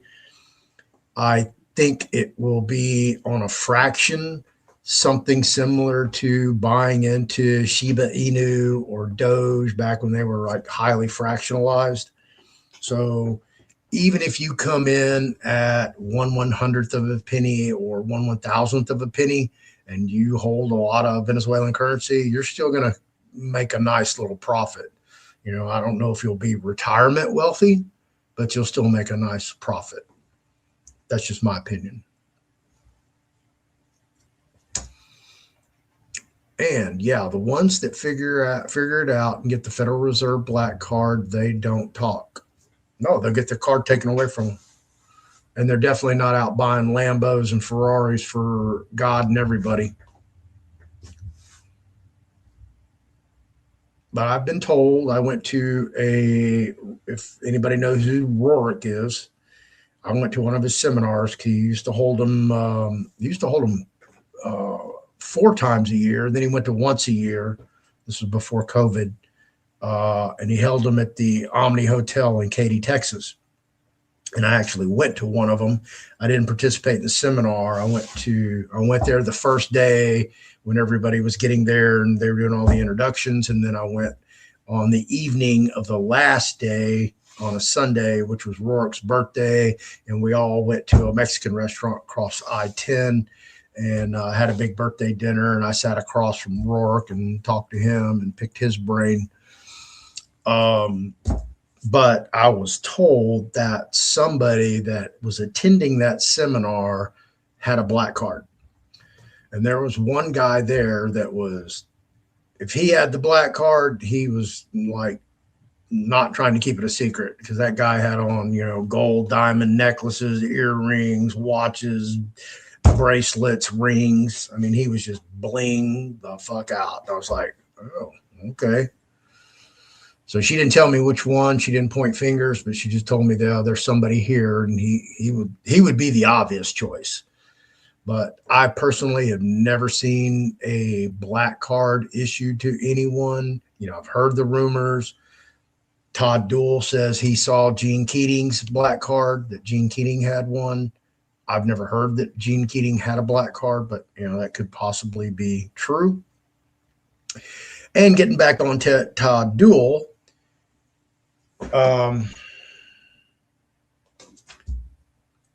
about 10 days ago, 2 weeks ago, I was talking to somebody wanted to take a class. We're having a conversation. Boom, Todd Dool comes up. It's like, no, never heard of him. Don't know anything about him. The next day I'm talking to somebody, they bring up Todd Dool. Who's this Todd Dool guy? So that's when I started doing my research, who the hell this Todd Dool guy is. He's the one who said Keating had the black card. So in talking to people who have been participating in Todd Dool's machinations for his process, whatever that looks like, because I still don't quite understand all the little nuances of it. I get the overall projection. But they threw in Mary Margaret Beaver. And I was like, oh, I know exactly who she is because I've done a video about her. And the reason I did a video about her is because about, I don't know, I'd have to go look at the file to see when I downloaded it. But I would say 3 years ago, maybe. Probably sounds about right. She was on Michael Jaco's show. And on that show, she was pitching her whole platform and her little firewall subscription to where you could access your minor trust account. And a friend of mine subscribed, downloaded all the material. And when she saw the material, she's like, oh, this looks like that stuff that, she calls me Scotty, but looks like that stuff that, you know, Scotty messes with. Maybe I'll send it to him and have him look at it. So she calls me up and goes, hey, blah, blah, blah, blah. I ran that story down. I go, yeah, send it over. So she sends it over to me. I open up the first document and I went, hang on. That looks like Bill Pittman's paperwork. So I went over to my files and, oh yeah, this is Bill Pittman's paperwork. Exactly what it is. And she's selling Bill Pittman's paperwork as her own.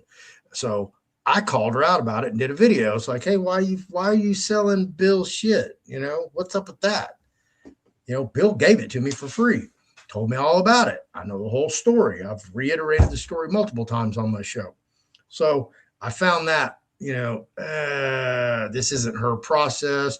And she didn't have the full accompaniment of all the documents that Bill and I believe it's 7 other people who all filed at the same time.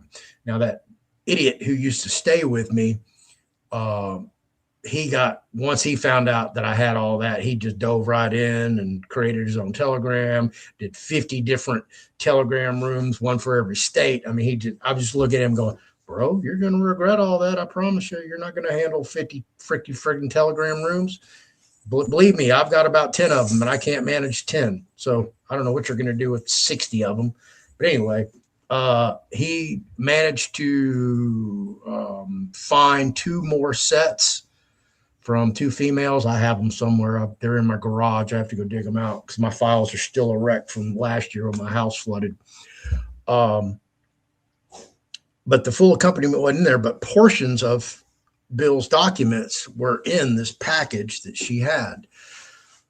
So last week when I was discussing this with these other people, and they brought up, the whole Mary Margaret Beaver thing, and I was like, oh, hey guys, boom, here, let me throw this red flag up for you guys. And I told them that whole story. Where they've gone with that, I don't know. But obviously, nobody's done their homework into Todd Duell and who he is and all the facts that he states, like his dad's a former judge, his dad's a former attorney, that Todd used to work at his dad's law firm and actually cut the checks to I believe the underwriters, the sureties, that his aunt and uncle owned and operated Arizona State Bank, and I believe it's the Mojave State Bank. And I'm trying to look up all this stuff on the internet, and it's coming back nothing. No judge ever in the system named Duell, no law firm. I can't find any association with the bank and his aunt and uncle. Now, has he been adopted and he has a different last name from his father and aunt and uncle? Hey, that's a perfect possibility. And I put that in there as a caveat that, hey, I don't know. I did invite Todd on the show. He, blew me off. However, the same day I invited him to come on the show, he was busy filing legal documents into California federal court as well as the U.S. tax court. So those I did verify. I was unable to access the Dawson database, which is for the U.S. tax court, but I could access the PACER database, which is for the federal court database.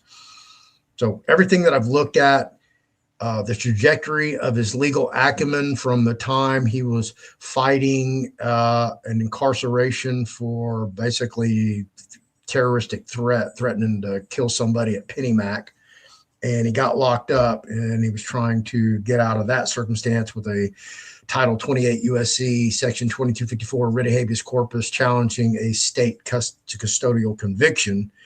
But I can't find out if he was even convicted of a crime at that time to where he was incarcerated, where 2254 would have an effect on that, because he really hadn't been convicted of anything. He was just in custody. So I don't really know any of that, but I invited him on, and those were questions that we could have gone over and acquiesced a lot of people, fears, their hesitation, or the fact that, hey, they went all in with him and now they're going to waste a bunch of time, money, and energy. Just like I told everybody last year when everybody jumped on the David Lester Straight Mastermind, freemanbot.com. We're going to access your minor accessory KV trust in 1 year if you just pay us $3,500 each, which never happened. And then the year rolled around and David was sick, and then he eventually died a couple of months later. And then when the new year rolled around last year, the two survivors, the two knuckleheads, after David passed away, told all their students, well, you're going to have to pay another $3,500. Oh my God, no. Yeah. Hey, let's talk about that for a little bit. No, listen, guys. I'm gonna have to go. I am fighting sleep. I've been up since after 4 a.m. But I would like to say maybe ask AI about all this stuff. See what it has to say about us being traded on the stock market. That'd be interesting. That'd be real interesting. If you're gonna use it, pick its brain, make it worth something. Yeah. Yeah, I agree with that. Yeah. Okay, all right. You going to bed? Thank you for having me. I didn't have you. Your mother had you. I'm a man. I can't have babies. You had me. You had What me on world your do you live panel. in? Yeah.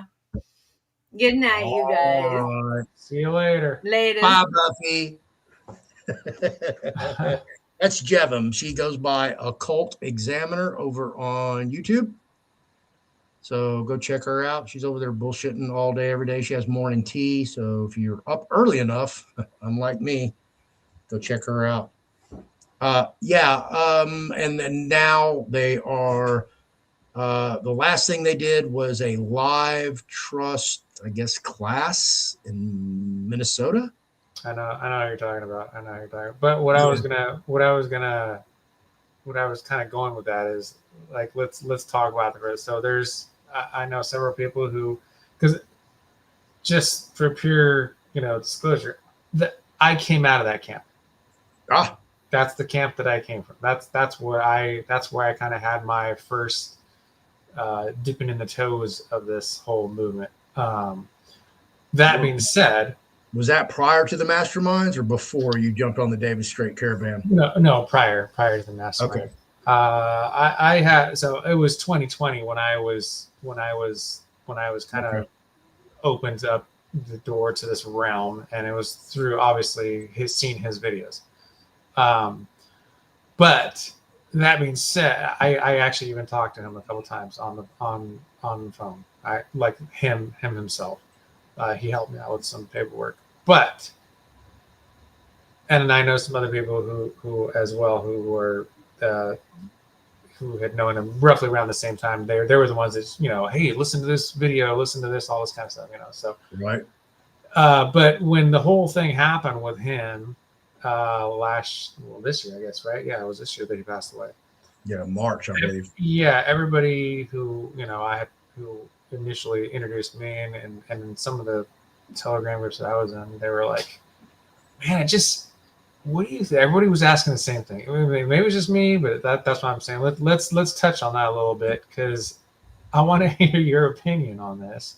And that is, when it happened, everyone was going like, man, someone's telling me, like, do you think he faked his own death? Because look, and in the beginning, especially in the beginning, like when I was watching all his videos, trying to learn all this stuff, he was really big on like ivermectin, chlorine dioxide, like all the stuff that we now know. That even a lot of health, liberty-minded health people on, Dr. Sherry Tenpenny and McCulloch and all these people that were learning, like, oh yeah, look at all, Dr. Ed Group, all these things that were like, hey, this is actually the correct health remedy and holistic approach and everything. He was saying all that stuff in all his videos.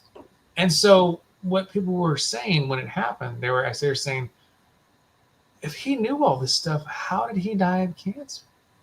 So basically what people were saying was, they were saying to me, and they were asking, what do you think? Like, I don't think he's dead. I think he's like, and so I don't know. I have the kind of sort of like that same, like, I don't know, man. It does sound kind of weird. So I'm kind of wondering what your take on that is. I didn't see enough of him to even make a determination of whether he was in poor health or not. I've had people tell me that he was deteriorating rapidly at the end. But I'm with you on the same camp that, in our community, it's kind of hard not to lean towards alternative medicine like ivermectin, fenbendazole, and black seed oil, turpentine, all these other detoxifiers. Could he have faked his and the death? blue thing too? That blue thing that JFK, he talked about that too. That menthol blue or whatever. That Methylene blue. Methylene blue. Yeah. He talked about that too. Yeah. Which is a great segue for my next segment that we'll get into. So y'all keep that on the tip of your tongue. Methylene blue.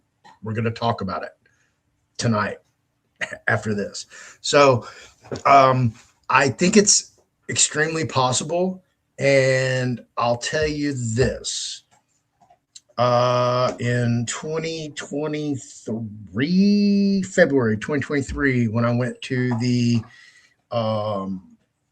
Chris Eric's, aka Baby Trump's, Wano Savin El Magador jacket signing event at the Sky Pony Gallery in Plano, Texas, and I incorporated myself with that community to learn more, because that's how you learn. You go meet who the movers and shakers are, and you ask them questions. So I'd never been to the Sky Pony Gallery, didn't know the owners. I didn't know anybody there. Never had met a soul there in my entire life. So nobody knows who I am. They don't care who I am. I'm not a MAGA. I'm not a Republican. I'm not a Trump supporter. I'm not a QAnon. I'm just Floyd. So I walk into this big gallery. It's 3 different sections. You have the entrance to the main section. Then you have these 2 split wings. Well, back here on the left wing in the back is where Wano Saban was at a row of tables doing his little interviews.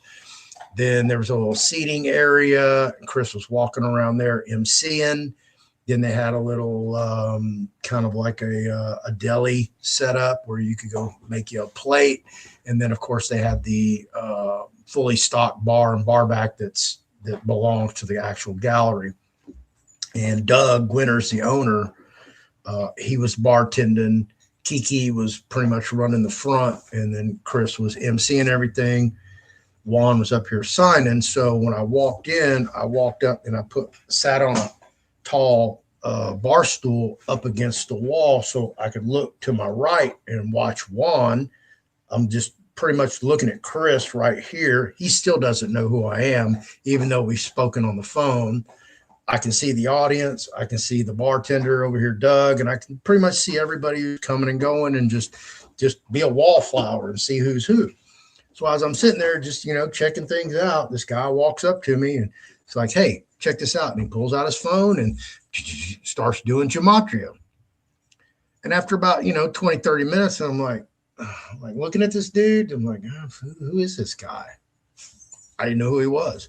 So sat there and got some more gematria, and people were walking up to him trying to, get his attention. And he was just pushing them off like that, still giving me the gematria. And after about an hour and a half, I'm like, damn, man, I got to pee.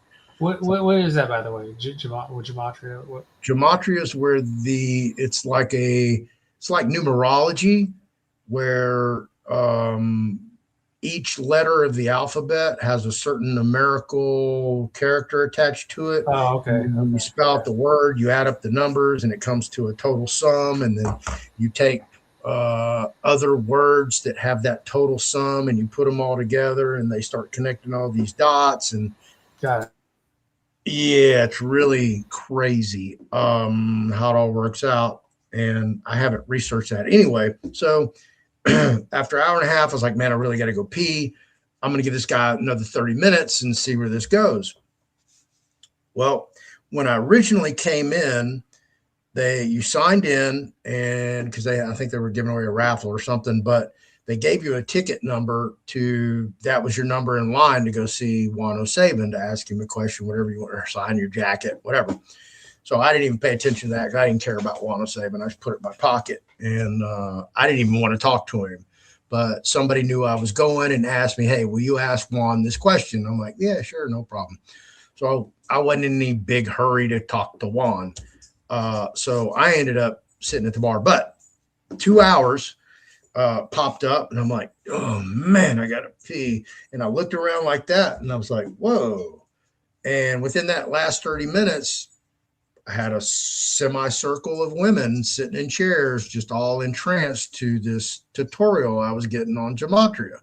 So I was like, okay, well, maybe I won't go pee. I'm in the catbird seat, so I'm just going to sit here and be the, star of all this attention and see where this goes. So I got a 5-hour personal one-on-one tutorial from -48. Absolutely. And I'm going somewhere with this. So I had no idea who he was and didn't know the whole narrative behind him. We do the event. I eventually see Wano Saban at, I think me and Mama Mel sat down at 3:30 in the morning on Sunday morning to talk to him. We were the last two. It was me, Mama Mel, Wano Saban, Chris Erickson, Doug and Kiki Winters. We were the last ones there. So I said, hey, Mel, I just got one question. Can I ask it, get it out of the way, and that way you can have him for as long as you want? She's like, yeah, sure. So I asked him my question. He gave me this crazy ass answer. And I'm like, okay, he's all yours. So she talked to him, and then we walked out of there at 4:15 in the morning, Monday morning or Sunday morning, to the cars, and we left. had to be back the next day.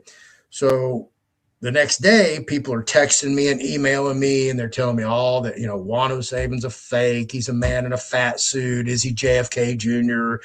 Is he this? Is he that? Michael Prostman, he's a womanizer. He's there to hustle women and have sex with them and entrance them and all this shit. So I'm like, oh, whoa, okay. I had no idea all this was going on, but I'll keep my eyes open. And the next day, I sat with Michael, and we had a one-on-one discussion, and away from everybody, where there was no hype or anything like that, where he didn't have to hype me. He didn't have to give me the narrative, pump me up with the bullshit. But sorry, dog.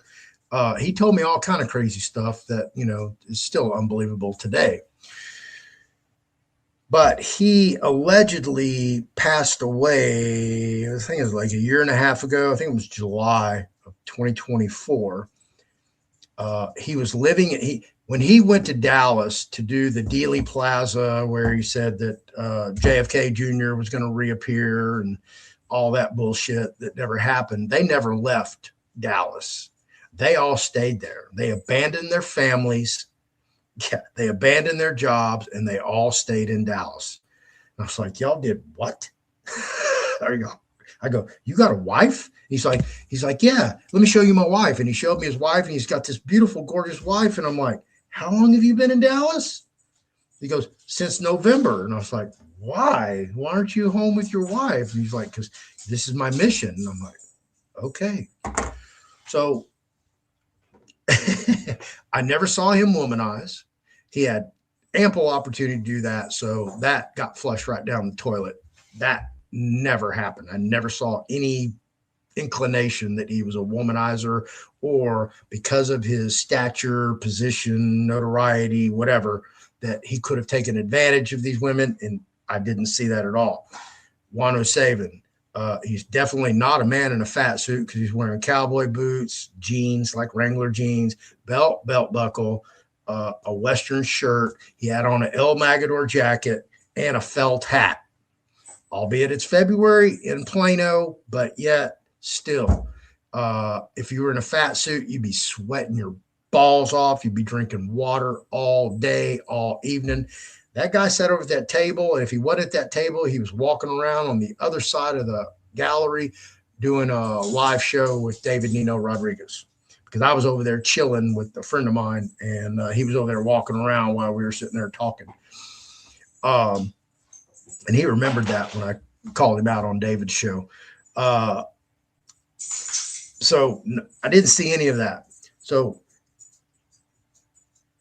Michael allegedly died in he was driving a dirt bike and allegedly wrecked and died and passed away. So the circumstances upon his death are circumstantial and obviously conspiratorial, to say the least. So could he still be alive? Could he have used that as the linchpin to release him from being the persona -48, and then all the claims that he made as -48 that obviously still to this day have not come true? So when I got back to the hotel that night after we saw Juan, and I'm emptying out my pockets on the table, and remember, it's probably going on 5 a.m. I'm tired. I'm wore out. I don't stay up that late unless I have insomnia. So I'm emptying out my pockets, and that little orange piece of paper fell out of my hand. That was my number for in line to go see Wano Saban. Guess what my number was? What was it? 48. Really? I have a picture of me and Mike sitting next to each other in the back of that left-hand wing of the art gallery. I forget the guy's name that took it. But I'm sitting there with Mike holding up the 48 number with me and -48 the next day. Absolutely. Have it framed. I used to have it behind me when I did my other set in the other room for my house. So are you saying that you were given the 48 number kind of on purpose? No, when I No. I walked, I could have just got happened. there earlier, but I just took my time. I didn't want to be the first one there. I just kind of wanted to ease in and blend into the situation. And, I'm a prison guy, so I need to know my environment before I go participate. So that's basically what I was doing. But it was, you can call it coincidence or you can call it divine intervention that I had the number 48 in my pocket unknowingly, and negative 48 came up to me and gave me a 5-hour tutorial on gematria, and I didn't even ask for it, didn't even know it. I didn't even say anything to this guy. He just walked up, it's like, started doing gematria. I'm like, okay. I got you. I see what you're saying. Yeah. Is it a coincidence or divine intervention, or what's that look like? But yeah. So could David Straight possibly have staged his death? Yes. Very, very, very. Yeah, I would think so. You would have thought, just because he's in the Birthright movie and because of all his notoriety, and I know they had a ceremony for him, but it was a ceremony that he didn't have a big funeral.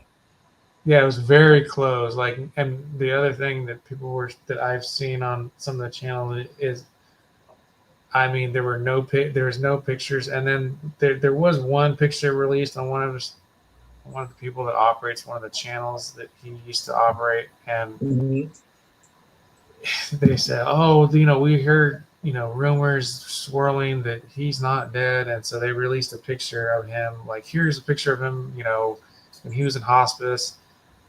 I mean, so he was still alive. To me, it looked like he was just losing. Like, I mean, somebody who's on a diet, someone who's fasting. It didn't look like definitive proof that he was dying. No, I mean, we haven't seen any lab reports. Right. No death certificate. I mean, it's kind of like Charlie Kirk. Well, where's the death certificate? Where's the autopsy? Where's the this? Where's the that? Well, I'll tell you this. Obviously, you've probably seen my 4-part video I did on Bonnie Straight, but David sent his wife to prison. And I don't know whether he did it on purpose or not, but that's why I did the 4-part series. I went and read the record because it's the only thing that matters, and that tells the story. That you can see that she was doing everything, according to the bar machinations, and then whoop, the bottom fell out, and all this sovereign citizen bullshit paperwork came in, and she did about 4 years and 10 months on a 5-year probation, and you can see where the fucking monkey shit starts with David Straight. And she quit reporting. All she had was like 2 more months to go to report and to pay her little fees or whatever. And she's totally off paper, done, free person. And she fucked up, didn't report, got revoked, had to go back to court. She had already pled guilty to the offense to get the probation in the plea bargain. So the judge gave her 5 years TDC. So now she had to go do 5 years in prison. So she went to prison, did a year, got out on parole. David had an event up in, I believe it was Wisconsin. And I believe, and I don't know for a fact, but her parole got revoked. And I'm thinking that she went up there without permission and got a violation, got back in prison, got out of prison, reinstatement on parole or got re-paroled, and then ended up in Arkansas, of all places. So I don't know how she violated her parole, got back out on parole, and within such a short time got a transfer to another state. Because that's, once you fuck up, man, you're on probation for like a year. You can't travel anywhere. I thought that was kind of weird as well too. That whole thing with her, and especially because you had looked all the court documents up and everything like that, and something just didn't add up to me as well. Right. Yeah. You're just like going on a straight line. All of a sudden it just gets all screwy looking. You're like, that's not smooth like it should be. So yeah, that's a great possibility. But you brought up methylene blue. I can't believe you did it because I was going to talk about this anyway. Most of you probably have no idea who Sabrina Wallace is. Sabrina Wallace is an electrical engineer. She's been on a lot of videos. She was partnered up with this gentleman named Sean, 420 non-vaxxer on Rumble. Apparently, Sabrina has her own platform over on Odyssey, I believe it is. But they were, basically, I'm not going to say they were romantically involved, but they were socially involved together as a couple, pursuing all things nanotechnology, Wi-Fi, Internet of Bodily Things, et cetera, et cetera. And Sabrina is a Dr. Ed Group fan, and Dr. Ed Group is a Sabrina fan. Apparently, Sean's not a fan of Dr. Group's methylene blue with gold nanoparticles in it. Now, the reason that the nanoparticles are in there, and Ed has explained this, for those of you who don't know, okay, and I call him Ed because he'll always be Ed. He is a doctor, and yes, he earned that, and everybody else calls him Doc, but he'll always be Ed because I knew him before he was a doctor, before he even went to chiropractic college. His wife's a doctor. She's an MD. I knew her before, I don't even think before she even started college. And then his brother, John. For those of you who don't know, I brought Ed into the supplement business. I had a company called Detoxinator after my mom died, and I inherited all this money, and I decided I was going to be this supplement kingpin and create this product that was a knockoff of Terminator Gold that would mask your urine for urinalysis tests. So we had 1-800-DETOXINATOR, detoxinator.com, created the labels, went to a manufacturing facility in San Antonio, had the product made, blah, blah, blah, blah, blah, because I was reckless, immature, juvenile, stupid, drug addict, alcoholic, total mismanagement with my money.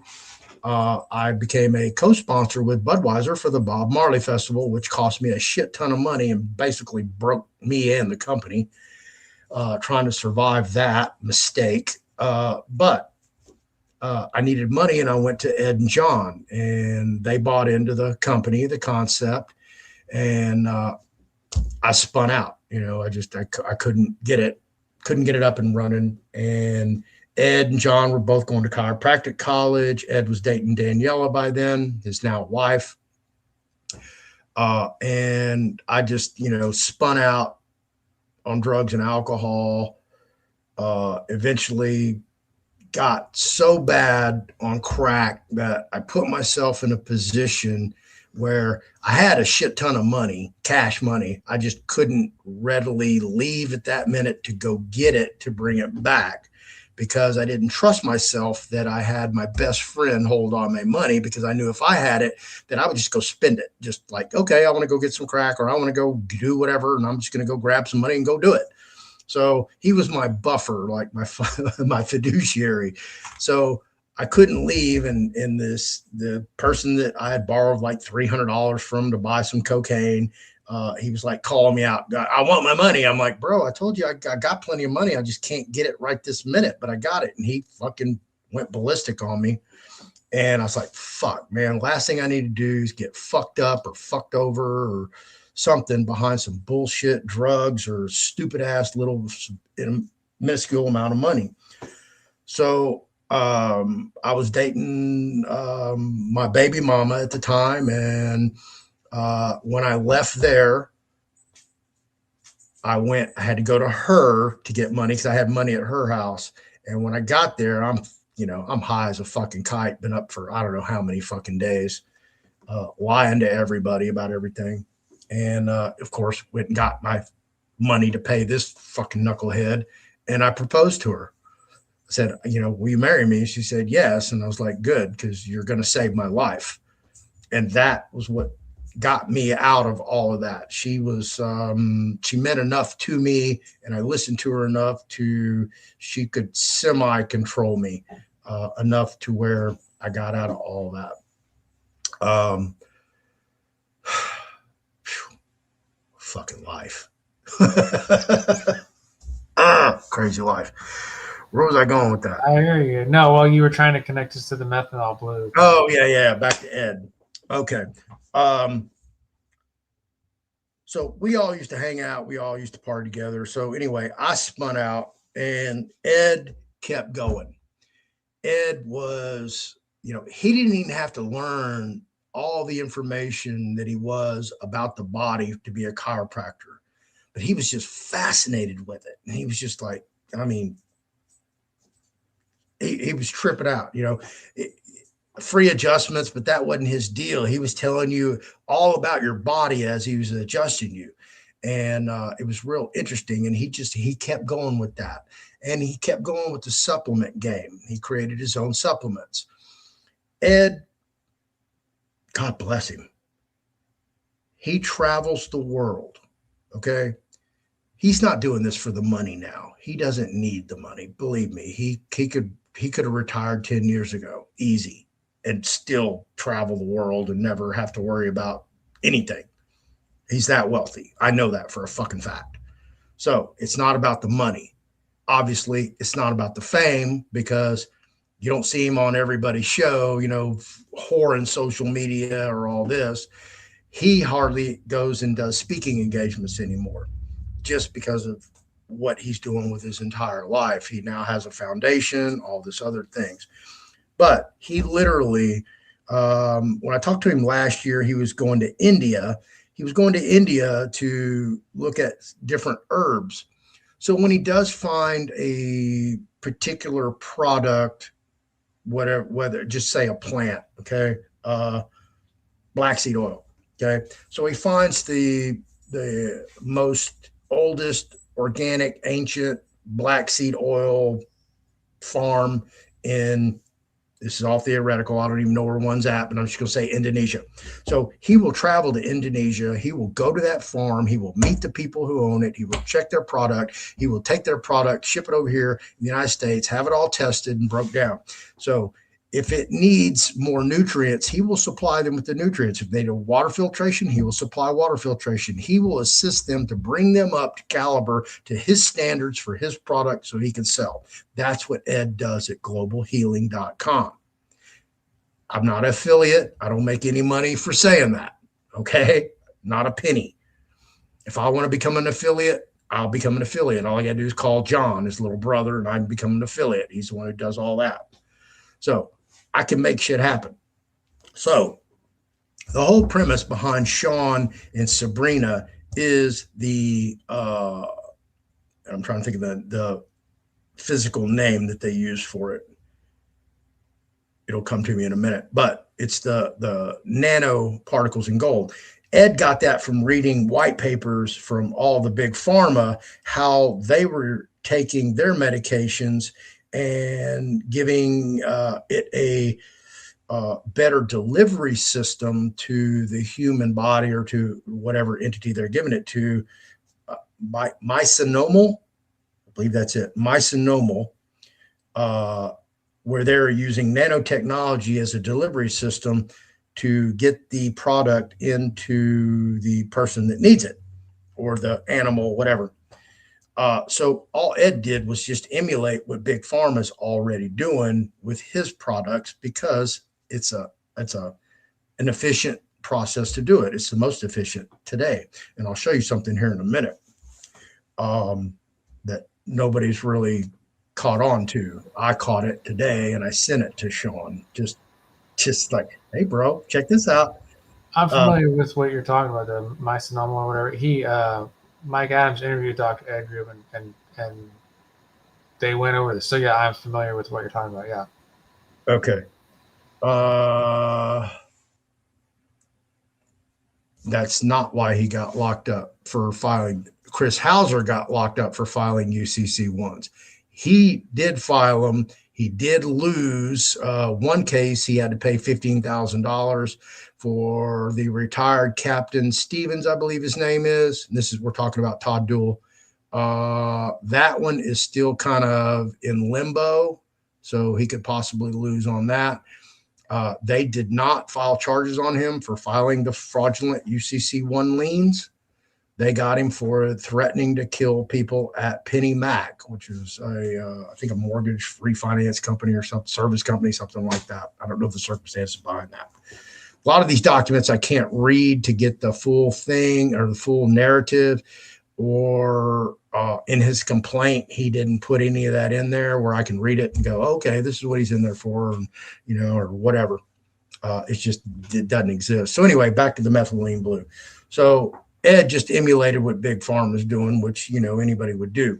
So let me break this down to you folks. Nanotechnology, that's on the molecular level. Then there's picotechnology, which is on the atomic level. Then there's femtotechnology, which is on the subatomic level. Picotechnology and femtotechnology are theoretical, hypothetical, futuristic technologies that only exist in science fiction. Unless you talk to Donald Wilsh in Florida, who has a U.S. patent for femtotechnology. I was just going to say that, yeah, the patents are out there from the Department of Defense and everything. You can read them, yeah. Absolutely. I've spoken to Donald Wilsh. I have a ton of emails and material from Donald Wilsh.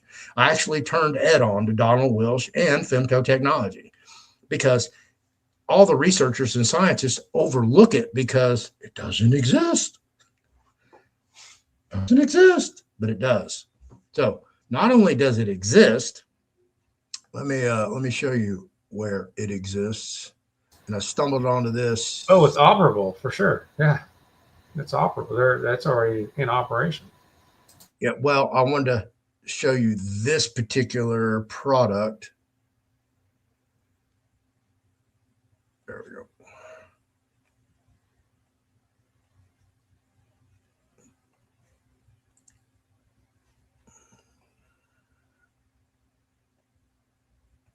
I don't know if y'all have ever heard of Masterpiece. Masterpiece. This is on Sarah, what's her name's information. So I clicked on it. It's like, okay, well, what all you got for all this stuff? So I'm looking through this and checking it out and reading it. What does that say right there? Sub-nano-sized particles. Did it not? Yeah. It did. It said it for a second, yeah. There you go. Sub-nano-sized, and it's a breakthrough.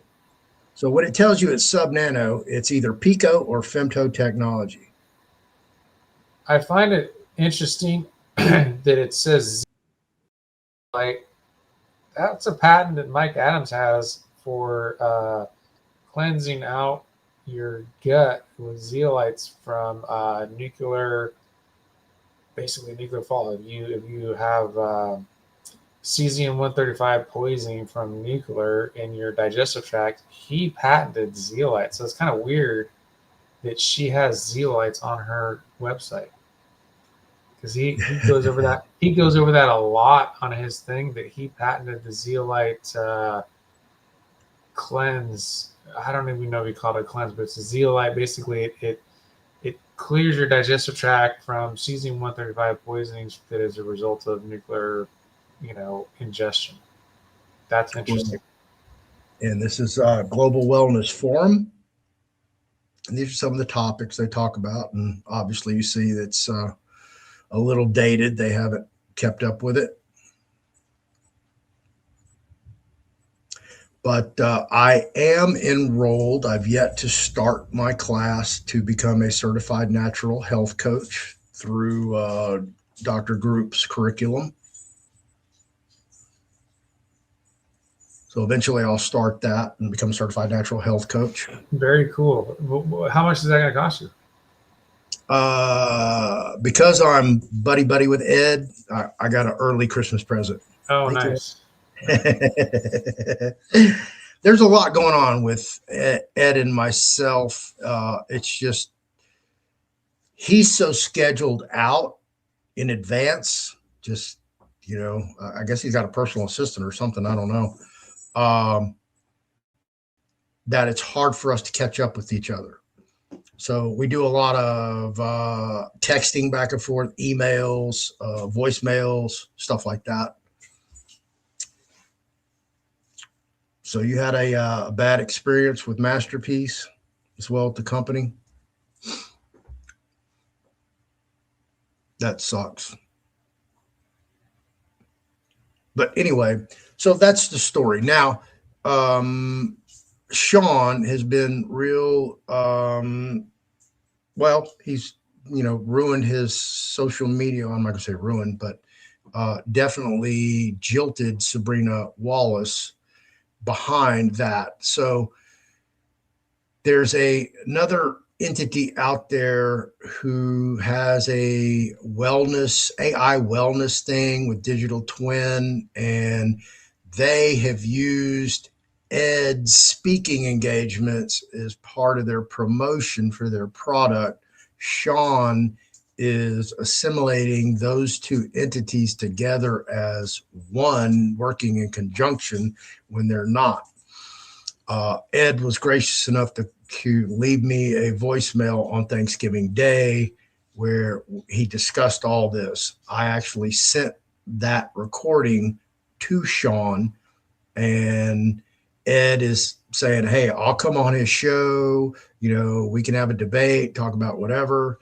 I went so far as, and I can make this happen, to invite Sean personally to take a tour of Ed's new manufacturing facility right here in Northwest Houston, Texas, off Beltway 8.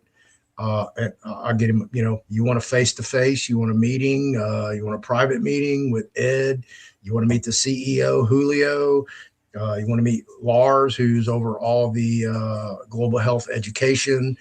You can meet John, who's over all the affiliates and all the franchises and all that stuff.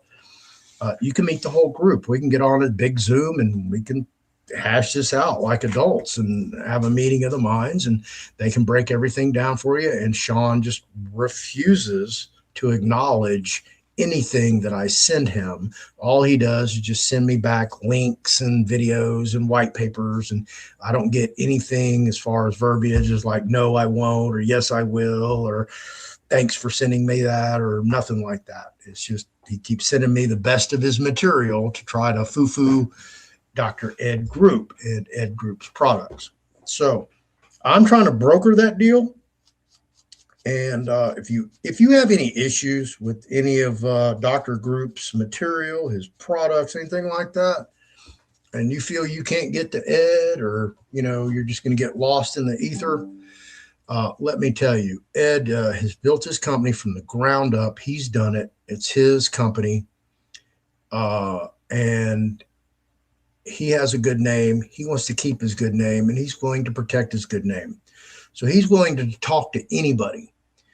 And I'm going to tell you from my own personal opinion, and, I tell this, on God's honor, I am totally amazed, just astounded every time I hear Ed speak at length and in depth about what he's talking about. Because the guy I used to party with, and I mean party hard, with some of the most smokingest hot chicks in Houston, some of the Playboy centerfolds and penthouse pets I always tell you guys about. So yeah, we had a blast. It's just astonishing how far he's come and how well he's elevated himself, his education, his audience, his students, his knowledge. He's always learning. He's always studying. He travels the world to interact with, Tibetan monks, people like that, the ancient. He wants to be an alchemist. He wants to recreate the Philosopher's Stone. That's his goal. That's what he really wants to do. He wants to be a wizard. And I don't blame him. I just want to be a wizard in a different way.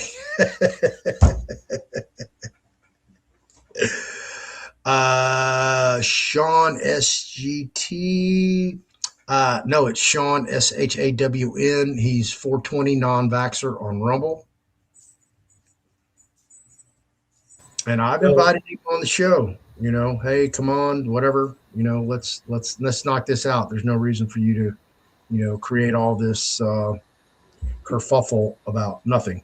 So when you say he wants to create the alchemist, you're saying he wants to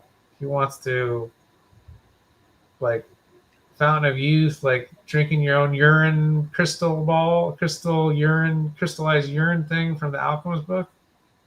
Yep, hang on. Come on, pop up. That was on the Wi files as well. Like that was one of the things that was, yes, I guess, decoded. That's the tablet, the green tablet was the alchemist's, I guess, fountain of youth type thing from that's how I snapped to what Ed was doing. Is I watched some video, and then for some reason Y-Files, like half the time that'll be the next video that pops up, and that one about the Philosopher's Stone popped up, and it was playing in the background like I always do, and then I heard urine, and I went, what? And I started listening and really paying attention. Then I rewound it and I went, holy shit, this is what Ed is doing. This is exactly what Ed is doing.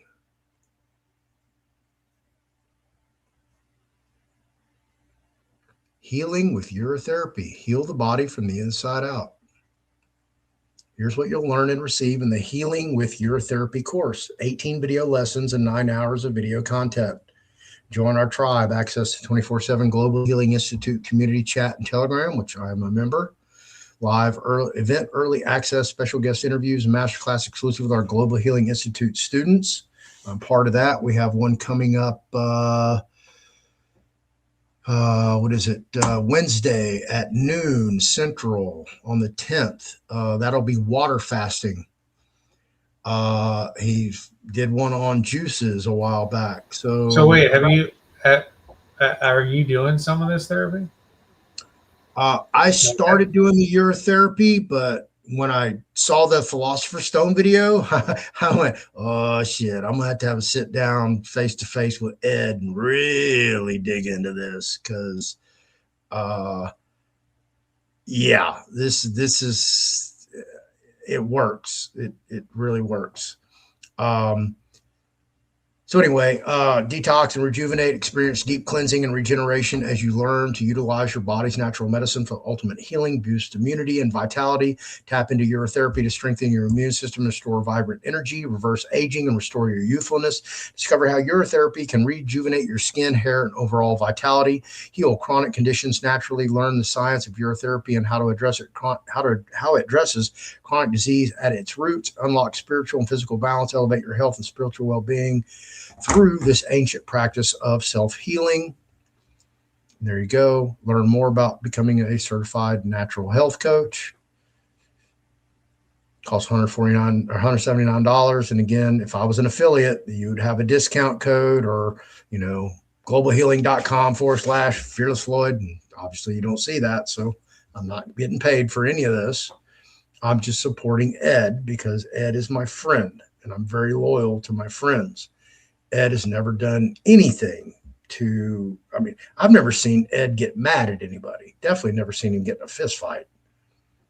That was always me. Okay, so answer me this.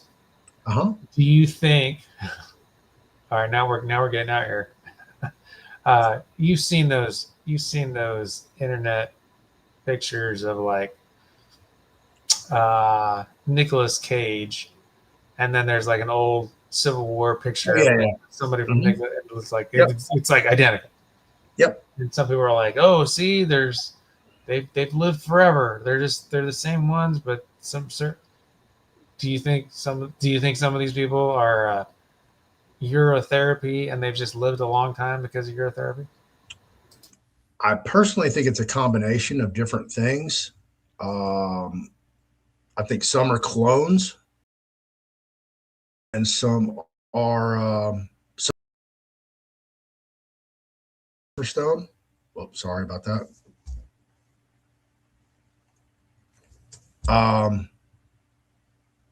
Combination of things. I would even assume some are vampires.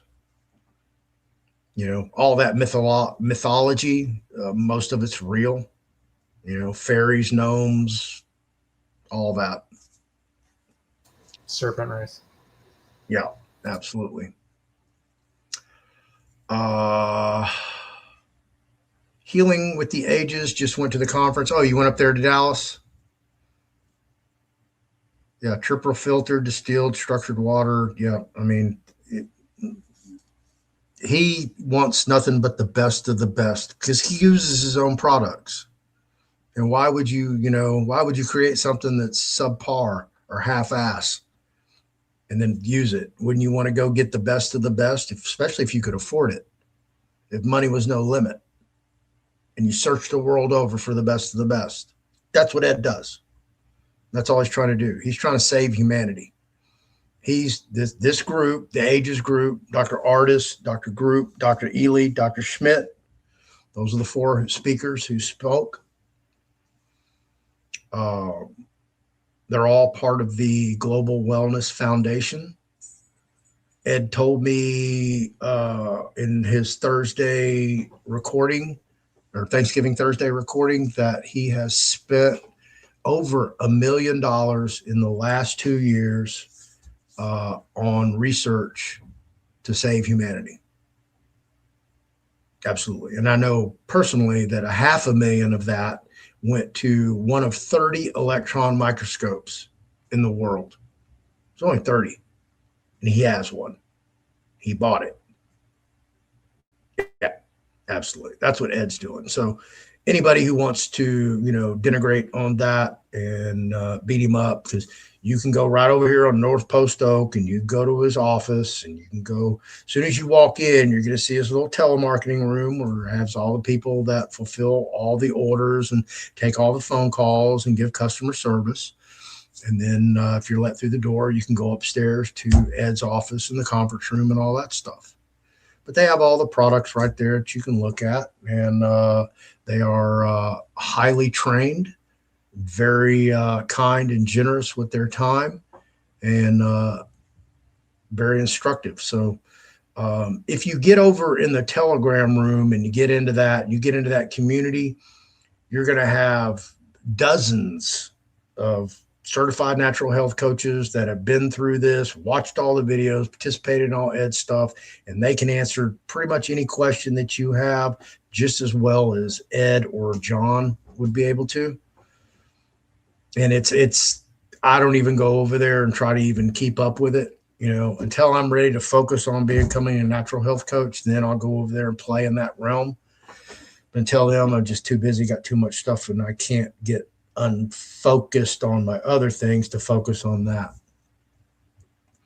Dr. Alan Goldhamer, look him up on YouTube, owns True North Health in Santa Rosa, California. He and his wife have fasted over 30,000 patients. Go watch documentary, The Science of Fasting. Yeah, absolutely. Everybody should be fast. I'm guilty of not doing it enough, but yeah, everybody should start fasting, do a 24-hour fast next week. Fasting, I've been doing that for the past 3 years, and testimony. I started out with just a day fast, 2-day fast, 3-day fast. I'm up to 7 days now, and wow, yeah, 7 days just basically tea. That's all I have: tea and honey.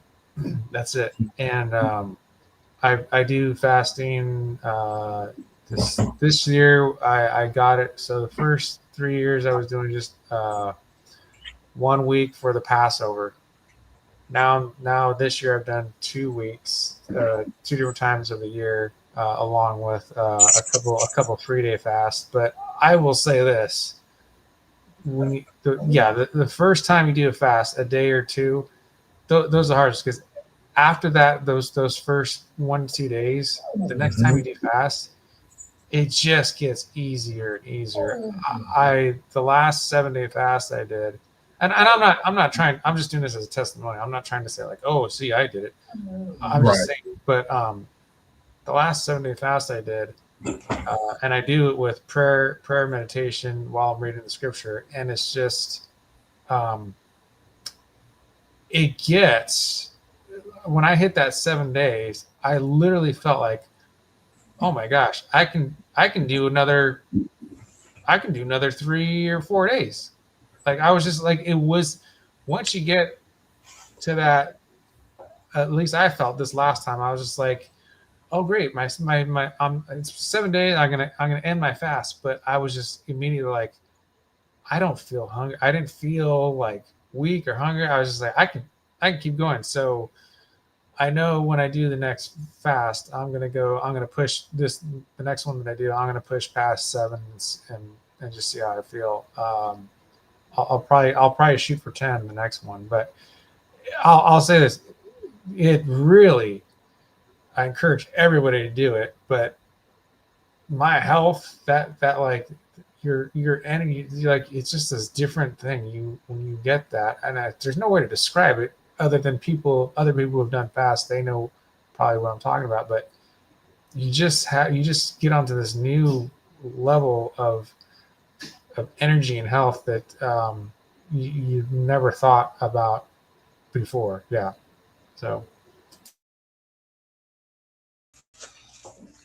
Eating a pizza. as we're talking about fasting. Told you I was guilty of sin. I'm not gonna lie.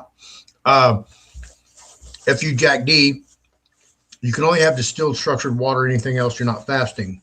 So are you using distilled structured water? I am using distilled structured water, yeah. But I also do a little bit of I do some mint tea, like literally mint tea. So I use the structured water and I just use mint tea, and I put like a little bit of honey just for flavor. That's it. Yeah. Right, just enough to knock it off. Exactly. It's not even for like it's not even for like a oh, I got honey. It's just to have a little flavor in it. That's it. Whatever. Okay. And it's literally pure honey. My neighbor has honey hives, and so he gives me like raw honey. So yeah, it's pure honey. But where do you get distilled structured water? So structured water, I have these little zeolite plates that you can order online from. It's called what's it called? The place, these guys, Mike Adams had it. He interviewed them on his channel, but they make these like little pyramids and plates and like necklaces, but they make them out of crushed what are those crystals called? And then metal and all this other stuff. But it basically makes this plate that you know those things where they can bust clouds and for cloud seeding and everything like that, and it can cause the clouds to go away. Well, they make these things, and they base it off of a Russian scientist who makes this field. And it's really interesting because the test is you can put it like a glass of water, and you put that on the plate, and you put it in a freezer, and then you also have a glass of water where it's not on the plate. And the one that's on the plate, it freezes in it looks like a tornado inside how it freezes. Whereas the one that's not by the plate, the structure freezes just all erratically. And so that shows the field that it generates. So it actually has the water, it structures the water. And so I use filtered water with that, and that's what I use. That's what I have my drinking water. So the filtered water, what are those filters called? The really popular ones, the gravity ones. Turn that metal thing. Reverse osmosis? No, the other ones. They're the gravity ones. Oh, I can't forget the name. I'm forgetting the name of them. But they're the really popular ones that everybody has. So anyways, that, and then I have the plate underneath it that structures the water. So I use that for my drinking water. And then, yeah, so obviously I just have tea, but when I do that, so I don't have anything else. I don't use any, I just have that when I do my fast. So, yeah. And I know there's lots of different like fastings and different things. And one of the things that I'm going to work on the next fast is because there is somebody who they have a background in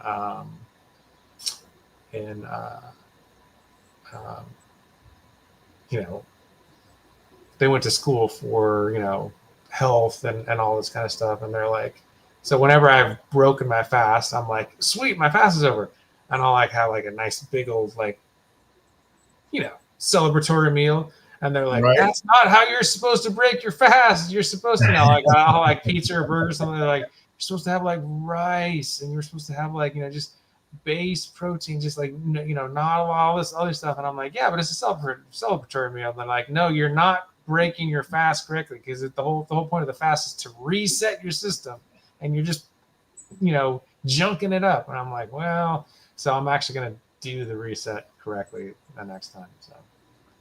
But it's still, I mean, you do, but yeah, I have noticed big health gains after fasting.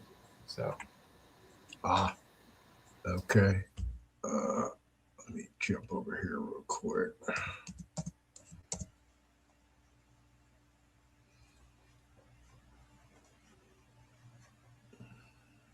Yes, Ruby every Sunday. Organite pyramid. Yes, that's what it is. Yeah, and they have these orgone like plates and orgone necklaces and stuff like that. But yeah, they use orgone and like iron, ferrous, and a couple other metals, and then they have a polymer, and they pour it all into the polymer, and so it creates a field, which you can do the freezing water test to see that field, because it's how the water freezes, and that creates the structured water.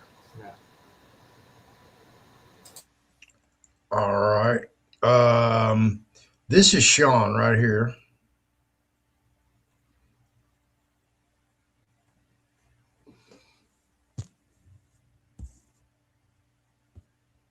This is Sean. This is the video right here for Non-Vaxxer 420. Dear Sabrina Wallace and Corinne Nokel, it was a good run, but I have a certain set of moralis, you can't spell for shit, that I'm not willing to break. And that was that video.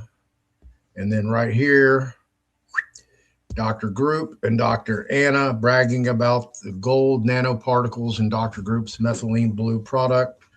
The same methylene blue, blah, blah, blah. He makes a lot of money on courses and books and products. So do the other two who run Global Healing with him.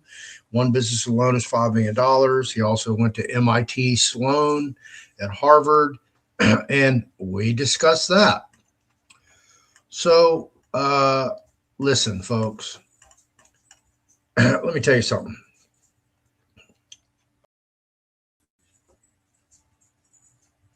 I've done about 18 years of my adult life behind bars. And when you're in prison, everybody has an ulterior motive. And you may not know what it is up front. The guards, the staff, the administration, and obviously the other offenders and inmates. So everybody's jugging at you. You're constantly playing a psychological operation. You can judge one's intelligence by how quickly they can adapt to their environment. So people who have learned to operate at this highly intellectual frequency, ability, like myself, like Ed, we know the rules of the game. Part of those are art of war. What do you do in the art of war? You make friends with your enemy, right? You want to know what they know. You want to know what they're doing. How do you do that? You go incorporate yourself with them like a spy. And that's basically what Ed did. And he told me in this conversation that, yeah, somebody took him aside, gave him a phone number in a private room and told him to call that number, be part of the program.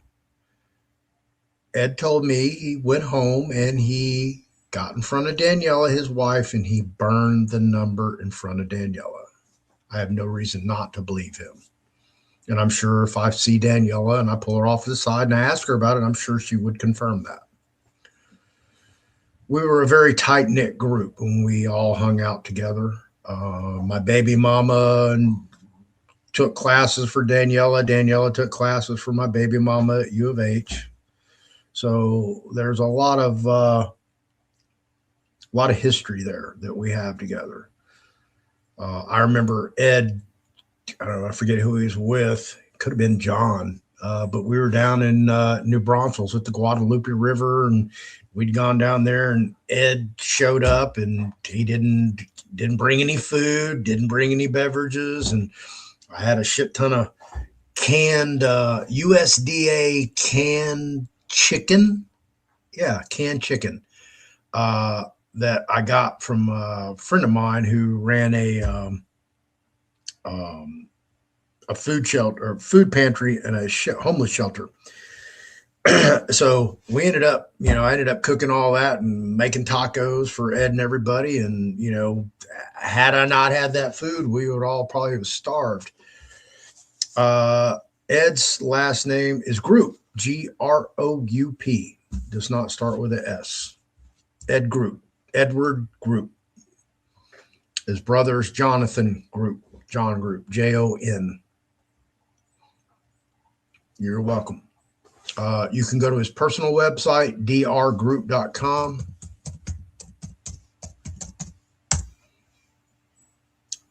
He has globalhealing.com. And again, I'm not making a penny off any of this, so don't accuse me of none of that because you're going to lose. And then he has the global wellness. I think it's foundation.com. I'm not sure on that, but I believe that's close. And I left out a L in global wellness. But those are his three groups. His manufacturing facility was in Scottsdale, Arizona, that John ran. But I know they have a new manufacturing facility that just recently opened up here in Houston, Texas. I don't know if John's here yet or if he's finishing up or still running that Scottsdale location. But last time I talked to Julio, their CEO, that was probably July. The one here in Houston location had not yet opened up, but their headquarters is here right on North Post Oak, right by 610 I-10, over by where Cameron Ironworks used to be, actually, where his building is. I probably swept up some shavings at Cameron Ironworks. That all used to be Cameron Ironworks. I worked at the missile plant. The reason it was called the missile plant is because back in World War II, they turned it into a oil refinery production company into a missile plant that made missiles for the United States government military. Absolutely. They didn't when I was there. They were doing blowout preventers. So Global Health Initiative, thank you. Thank you very much. Appreciate that. Thank you for coming over here. Get over there and interact with the community. Tell them, hey, Fearless Floyd's over here cheering them on, fighting the good fight, because there are very few of us out there telling you the truth and willing to back it up. So Ed's one of the good guys. I bless him. Believe me, he gets death threats. And he does reach out to me for counsel on specific things. So we do have a relationship, and I know he's still in Chicago, or he definitely was in Chicago Thanksgiving. That's what he told me. So I tell him when he comes back to Houston, man, give me a call, hook up, and let's go meet. And I want to give him a big fat hug, man, for just being Ed, being successful, doing what he's doing. What do you think that number that he got was, like you said, that he got, that he was told? Do you think that was like a Freemasonry kind of like initiation number? Call this number if you want to be part of the group kind of thing? You think that's what that was? Yeah, come over to our side thing. Yeah, Illuminati or that's what that was about. Like the Bohemian Grove type of thing, like come be a part of our group, Bohemian Grove, like come to this thing kind of thing. Yeah, that premise. I don't know which entity or anything like that. I don't even think he knows, and I'm sure he doesn't care. That's just not. Well, that shows character on his part because he burned it up. A lot of people would be tempted to call that. Yeah, it's probably at the time, yes. It would have been very beneficial to his, obviously his product line, his image, wealth, notoriety, fame, et cetera, et cetera. Because you know how they are. They'll put you on Front Street and they'll back you with unlimited money to promote you. But yeah, he's you know, I know where he came from. Like I just said, I'm usually the one getting in fist fights. And I remember when he lived over in an apartment over on Gessner, him and John had a little 2-bedroom apartment. And I think that was their first place that they got together after Ed got back from college. And we were there. I was with my girlfriend. She was up on a table dancing. And I swear to God, the biggest motherfucker in the whole party, this dude was like 6'10", probably 250, grabbed her in her crotch. And all I heard was, "Scotty, kick his ass." And of course, I pronounced to start kicking his ass in Ed's living room. So they pushed me outside to the entryway outside the apartment. So I'm squabbling this guy. He takes off running. I turn the corner and he's like so far ahead of me that I'm not going to catch him. I'm not even going to try. But his buddy comes out, and his buddy's about 6'3", 6'4", probably 230. And at the time, I was probably, maybe a soaking wet 200 pounds. But he come running out of the apartment. Bam! And I've kicked him right in the fucking balls and dropped him. And he curled up in a little ball. And I got down and I go, "Oh boy, you're all mine now. Your friend left you." And that guy was actually a friend of Ed's, and I didn't know it. So he was like, "Man, I didn't do anything. That was my buddy. I can't believe he left me. Blah, blah, this, blah, blah, that." So we ended up making friends with him. His friend left him. He didn't have any cigarettes, so I'm giving him cigarettes. And, you know, it's about 3:30, almost 4 o'clock in the morning. It's like, "Hey, man, we'll give you a ride home. I'm sorry. I didn't mean to kick you in the balls. I know it was your buddy's fault, blah, blah, blah, blah." So we leave Ed's apartment. We're walking towards the car, and this dude breaks wind, man, takes off sprinting as fast as he can. I'm like, "Hey, where you, bro, where you going, man? I told you to take you home." And he kept running and didn't stop. The next time I saw that guy, swear to God, thank God for statute of limitations. Next time I saw that guy, I had a little duplex at Fountain View in Fairdale, right down the street from Rick's Cabaret, right across catty cornered from Magnolia Bar and Grill, and what was that bar? I can't remember the name of the bar. But anyway, it was over by Dave and Buster's on Richmond, and I was working at Dave and Buster's when I got the job, and another one of my coworkers was supposed to move in with me, and he backed out the day I moved in. So I had to go get some other 2 people, got this guy to move in with me. Make a long story short, that guy went to jail, ended up strung out on crack. That ended up being a crack house. And I used to just have a house full of fucking people I didn't even know, just partying balls to the wall 24/7, 365. So I'm in my bedroom, and I got a living room full of fucking people. I don't even know who's in my house. So I walk out and I see this dude sitting in a chair in my living room. I went, "Holy fuck, unbelievable." So I turn around, go back to my bedroom, get my 9, put it behind my belt, walk out living room just all casually, walk up to the dude and go, "You just walked in the wrong house, motherfucker." Click. And the whole room went silent. Swear to God. Ed was there. Ed's like, "Oh, no, oh my God, it's the wrong guy, it's the wrong guy. No. That was his friend. Swear to God. I told you folks, I was a fucking gangster, a real live gangster. There was nothing I would not do.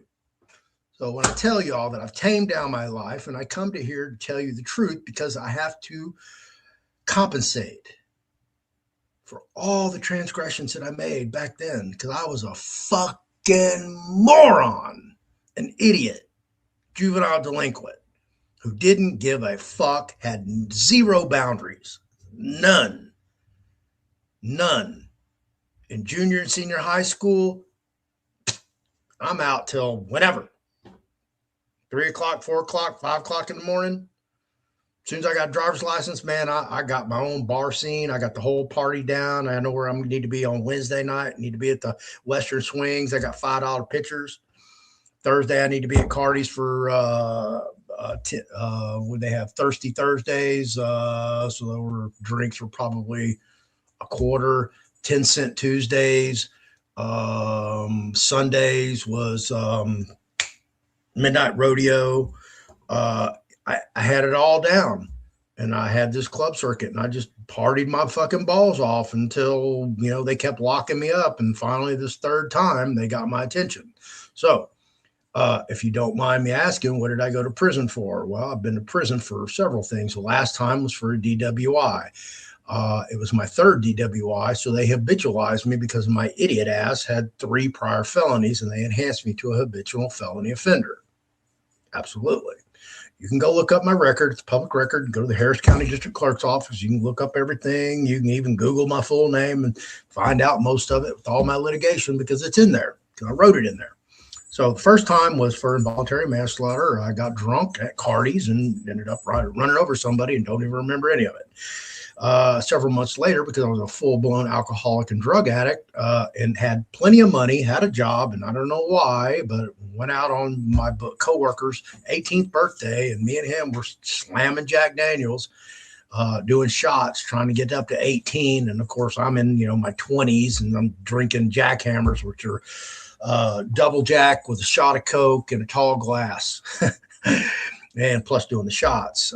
So I blacked out and have no idea. We ended up robbing the wine gardens.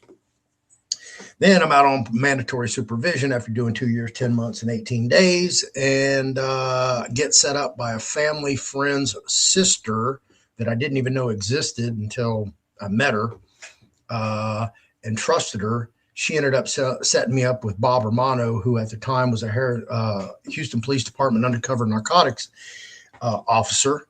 And I sold him a quarter pound of cocaine, 1 rock in a legs box for, I think, $5,000, $6,000, something like that.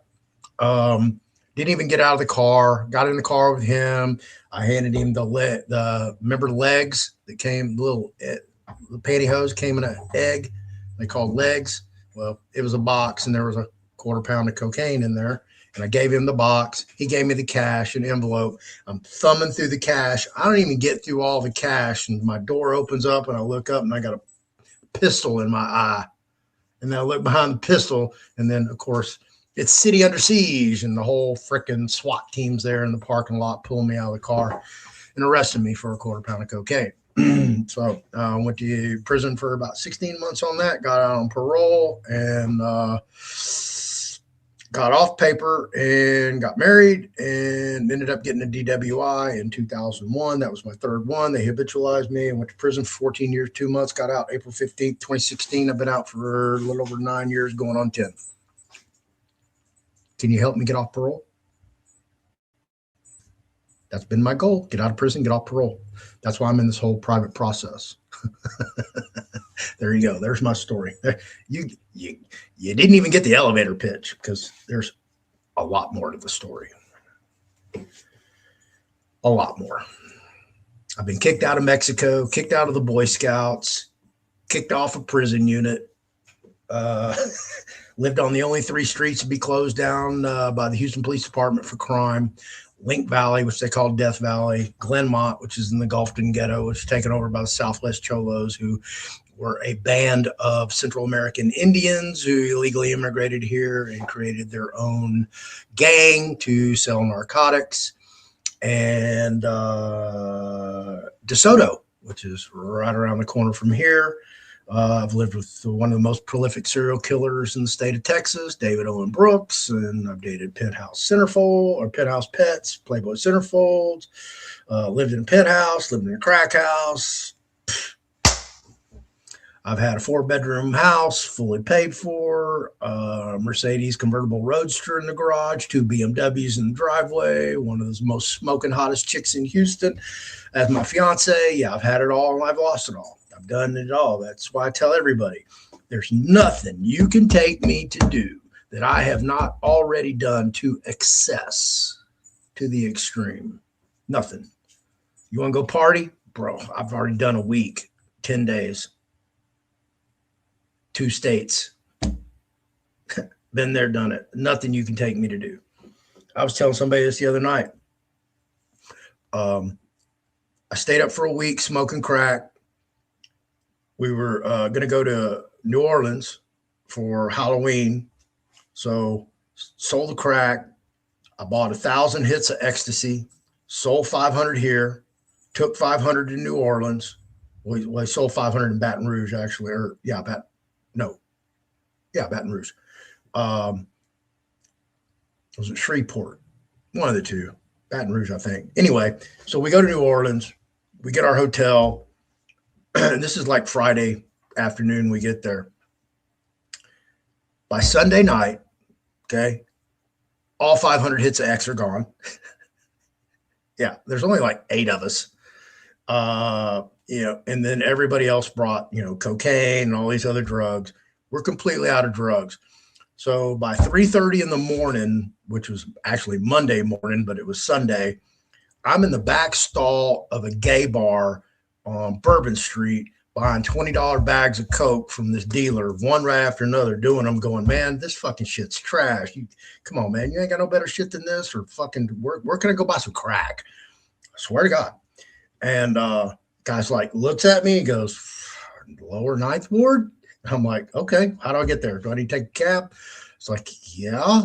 And he's just looking at me all strange. And I'm like, whatever, man. I've been in worse positions. So I leave the bar, go outside, pull his cab. Hey, man, you want to take me to the lower 9th Ward? And the cab driver looks at me and goes, what? I go, I want to go to the lower 9th Ward. He goes, why? I'm like, I want to get some crack. You know where I can go get some crack? He goes, oh, I'm not taking you to the lower 9th Ward, but I'll go take you to get some crack. I'm like, okay, cool. So I get in. We're driving around trying to score some crack. Can't. And I'm like, dude, this is fucking ridiculous. Been driving around for a fucking hour looking for crack. Take me to the lower 9th Ward. That's where I told Ted. He goes, man, you don't go down there. You're a white boy. I'm like, shit. Fucking hell. We're going down there. We're going to get some crack. I'm going to fucking keep this party rolling. Swear to God, we're rolling through the lower 9th Ward, 4 o'clock in the morning, 4:30 in the morning, still can't score no crack. Like, man, fuck, take me to the hotel. So I go back. It's 5 o'clock in the morning. I'm waking everybody up when I'm coming back to the hotel. They've been asleep for 5, 6, 7 hours. And I'm like, I'm still up fucking partying. So that's how I used to be. I used to be a knucklehead, a real crazy individual that had no boundaries, no limitations. Nobody could tell me what to do. Nobody could tell me to stop. And I just drove myself to prison 3 fucking times. And when I got this last time, something between January and April 15th of 2016, something's went. You can't go out there and be that same motherfucker. You do, you're going to go do that 60 on the layaway plan. So get your shit together, motherfucker, and get out there and act right. Can I say something? Sure. And I say this with a staunch history of heterosexuality. You look fabulous. Oh. Yeah, well, they say you get preserved in prison, but I've seen people die in front of me in prison, literally. I mean, when I worked in the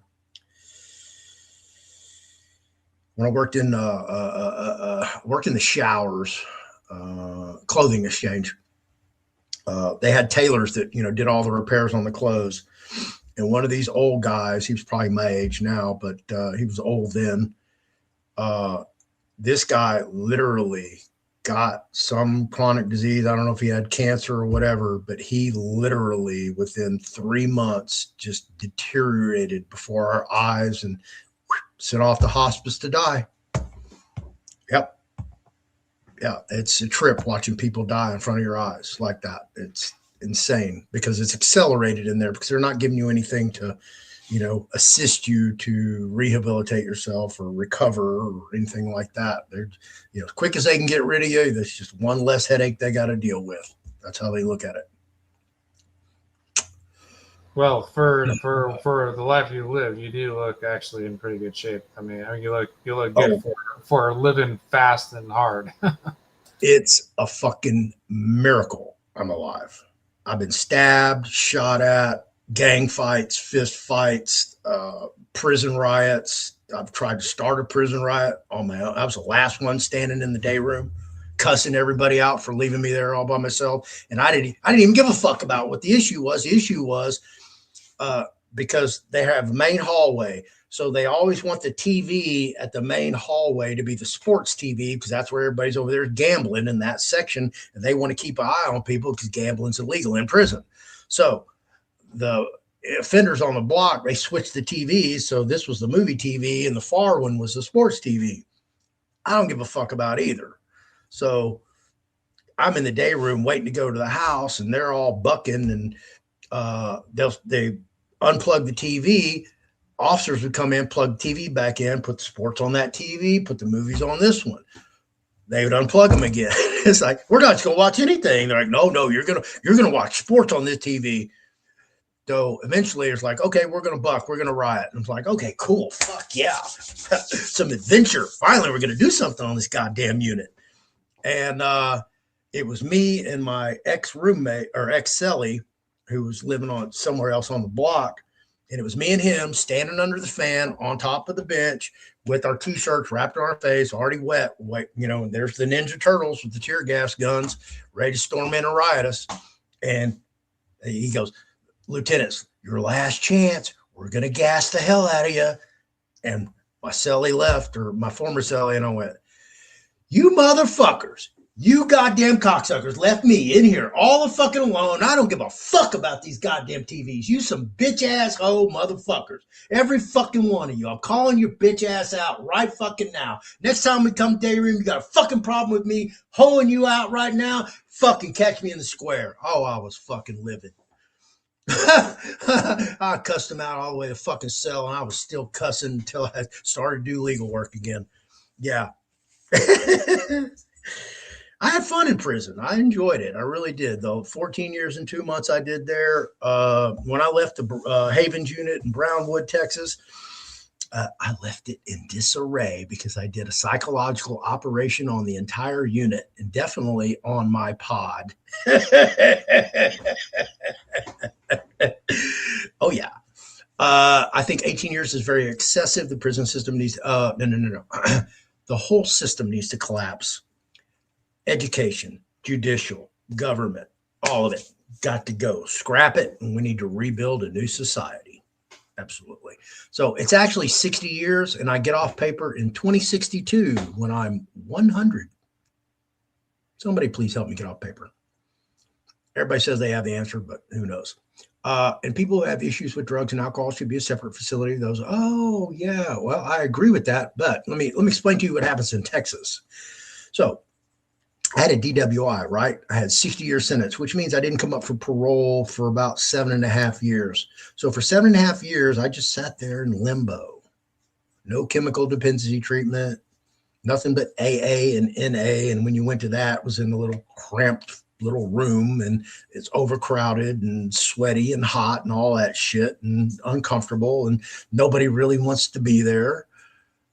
And that's all you get. And the only way you get any kind of rehabilitative treatment is once you're granted parole by the Texas Board of Pardons and Paroles, and then they put you in a program. That's what they did with me. They gave me a FI-6, which means further investigation 6 months. Means I went through a 6-month program at the Havens unit in Brownwood, Texas. Absolutely. It was an in-prison therapeutic treatment program by Gateway. I can't believe I remember all that. So, yes, that's how it should be, but that's how it's not. And they don't classify you that way. They just classify you by weight. They don't care whether you're a violent offender or sexual predator, or you're in there for just, passing bad checks. Like I said, I lived with one of the most prolific serial killers in the state of Texas, David Owen Brooks. We were on a 10-man dorm called the Penthouse. Absolutely. And he worked for Gerald Cecil, the food service manager on the Clemens unit. Yeah. Well, it's a total. That's 3 times I went to prison. So the last time's 14 years. The other one was 2 years, 10 months, 18 days. The other one was roughly 16 months. The only reason I did 16 months is because they were overcrowded and they kicked me out early. And that was for the quarter pound of cocaine. Eon has a video. He's a constitutional lawyer. He has a video on probation that's called Double Jeopardy. If you do the time, you're not supposed to be doing probation. Yeah, well, probation's a little bit different from parole, but yeah, I have Eon's number. I can call Eon anytime. He's always busy. What do you think happened to Tina Peters and what they're doing with her? Well, they're doing whatever they want with her. And the only way that the Trump administration can extract Tina Peters from state custody is put her in the witness protection program and make her a whistleblower. But if they did that, they would have to put every whistleblower in the protective custody, the federal witness protection program. And I don't see that happening. Trump's on an agenda, and I don't even think it's his own agenda. He's being steered, and he's doing things because, things should have happened that haven't happened and aren't going to happen. It's just like Stargate AI project. First thing they should have done is, hey, we need a balanced budget. We haven't had a balanced budget since Clinton. I mean, somebody should bring that up to Trump. It's like, hey, that old fart, that womanizer named Clinton, he did a balanced budget. Are you a loser and can't do a balanced budget? Donald Trump, loser? You losing to Bill Clinton? So maybe that might put a bug up his ass and where he actually does something. But yeah. Clone Trump. Yeah. Yeah, they did something with him. I know he has body doubles. I've proven that several times. So is what it is. All right, folks, we're rolling up on 4 hours. I'd like to continue, and I could continue. I could go another 4 easily. Just telling you. I was about to say, yeah, let's cut it. I'm ready. Yeah, well, you know me, man. I got story after story after story after story. If you put some lines in front of me, I'd never fucking shut up. I'll just be like, fucking, it's totally insane. What are we doing in this powder sugar, though, right? These days. Yeah. All right. All of you, all 23 of you who've stuck around to the end, man, God bless you. Thank you very much for listening to my dumbass. Go do your own research. I don't give financial, medical, friendly, or legal advice. So, yeah. Oh, you're welcome, man. I put a lot into this effort to, try to educate you as much as possible. I try to be extremely transparent with my life because nobody's going to blackmail me. Nobody's going to hold my past over my head and make me do something, like, hey, come here, Floyd. You did this, or you watched this, or, you had sex with so-and-so. I mean, come on, man. I just don't play that. Yeah, Ruby. Ruby's my girl. She's a survivor of the lone wolf pack. Yeah, she can tell you all about that crazy idiot. So anyway, God bless you. Cyber Monday sale ends today. It ends tonight at midnight. If you have not participated in Cyber Monday sale, well, you're going to get another chance. I will do a 12 Days of Christmas sale beginning on, the 13th? Probably start on the 12th. That way it'll end on Christmas Eve, not Christmas Day. But I'm going to do some major blowouts. And I'm going to tell you right now, for those of you who stayed to the end, all 23 of you, see this book right here? If you go to the Fearless Floyd Telegram and you join it, or you're already a member and you want to win this book, I'm going to send it to you. So. Hey, thanks, Floyd. Yeah, not everybody, but this is what we're going to do. So here's the contest. I want the 8th person, because there's 24 of y'all, so that's 130 y'all. The 8th person to go over to my Telegram room, and I want you to post this particular word. And whoever posts it the 8th, you're going to win the book. I'll send it to you. Send me a DM. I'll take care of it tomorrow because I know it's midnight right now. But we'll take care of it tomorrow, and I'll send it to you media mail today, Monday, later today. So here it is.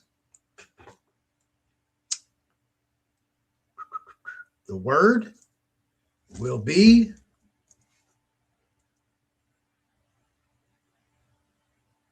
foreclosure. Whoever posts foreclosure for the 8th time, and you can't put it in twice, you only play once, I'm gonna send you a free book. How's that? I've got a bunch of these. I need to get rid of them because I want to take Anne's ebooks that she has, the 10 smaller books, and I want to get some actual hard copies. So I need to move these because, as you can see, I can like replace one book with 8 of the other books. So it's a storage thing for me, and I don't want to get the books all beat up. So I need to move at least half my inventory. So I'll be doing a blowout for 12 Days of Christmas, but I'm going to give one away tonight for free. So foreclosure, the 8th foreclosure in the Fearless Floyd Telegram room, you're going to win the book. Charlie, thank you for coming over and hanging out with me tonight. You've been a great asset. You're more than welcome to come back on anytime. I might even make this like a steady thing on Sundays because I have fun. Yeah, this slot used to be occupied by A6 Grind Time, the foreign national born national. Sadly, he had a stroke and he has not been able to get his platform back up and running due to his disabilities now from his stroke. So it's a slot unfulfilled. I may just replace it every Sunday. So we'll see what happens. Again, thank you, Charlie. Thank you, Jesum, Buffy, Occult Examiner, from coming on. And I want to thank Soul Survivor. He didn't say much, but he was here and participated. Everybody, y'all have a safe week. Be careful. God bless you. I'll see you when I see you. Good night. Blessings, Floyd. Ruby.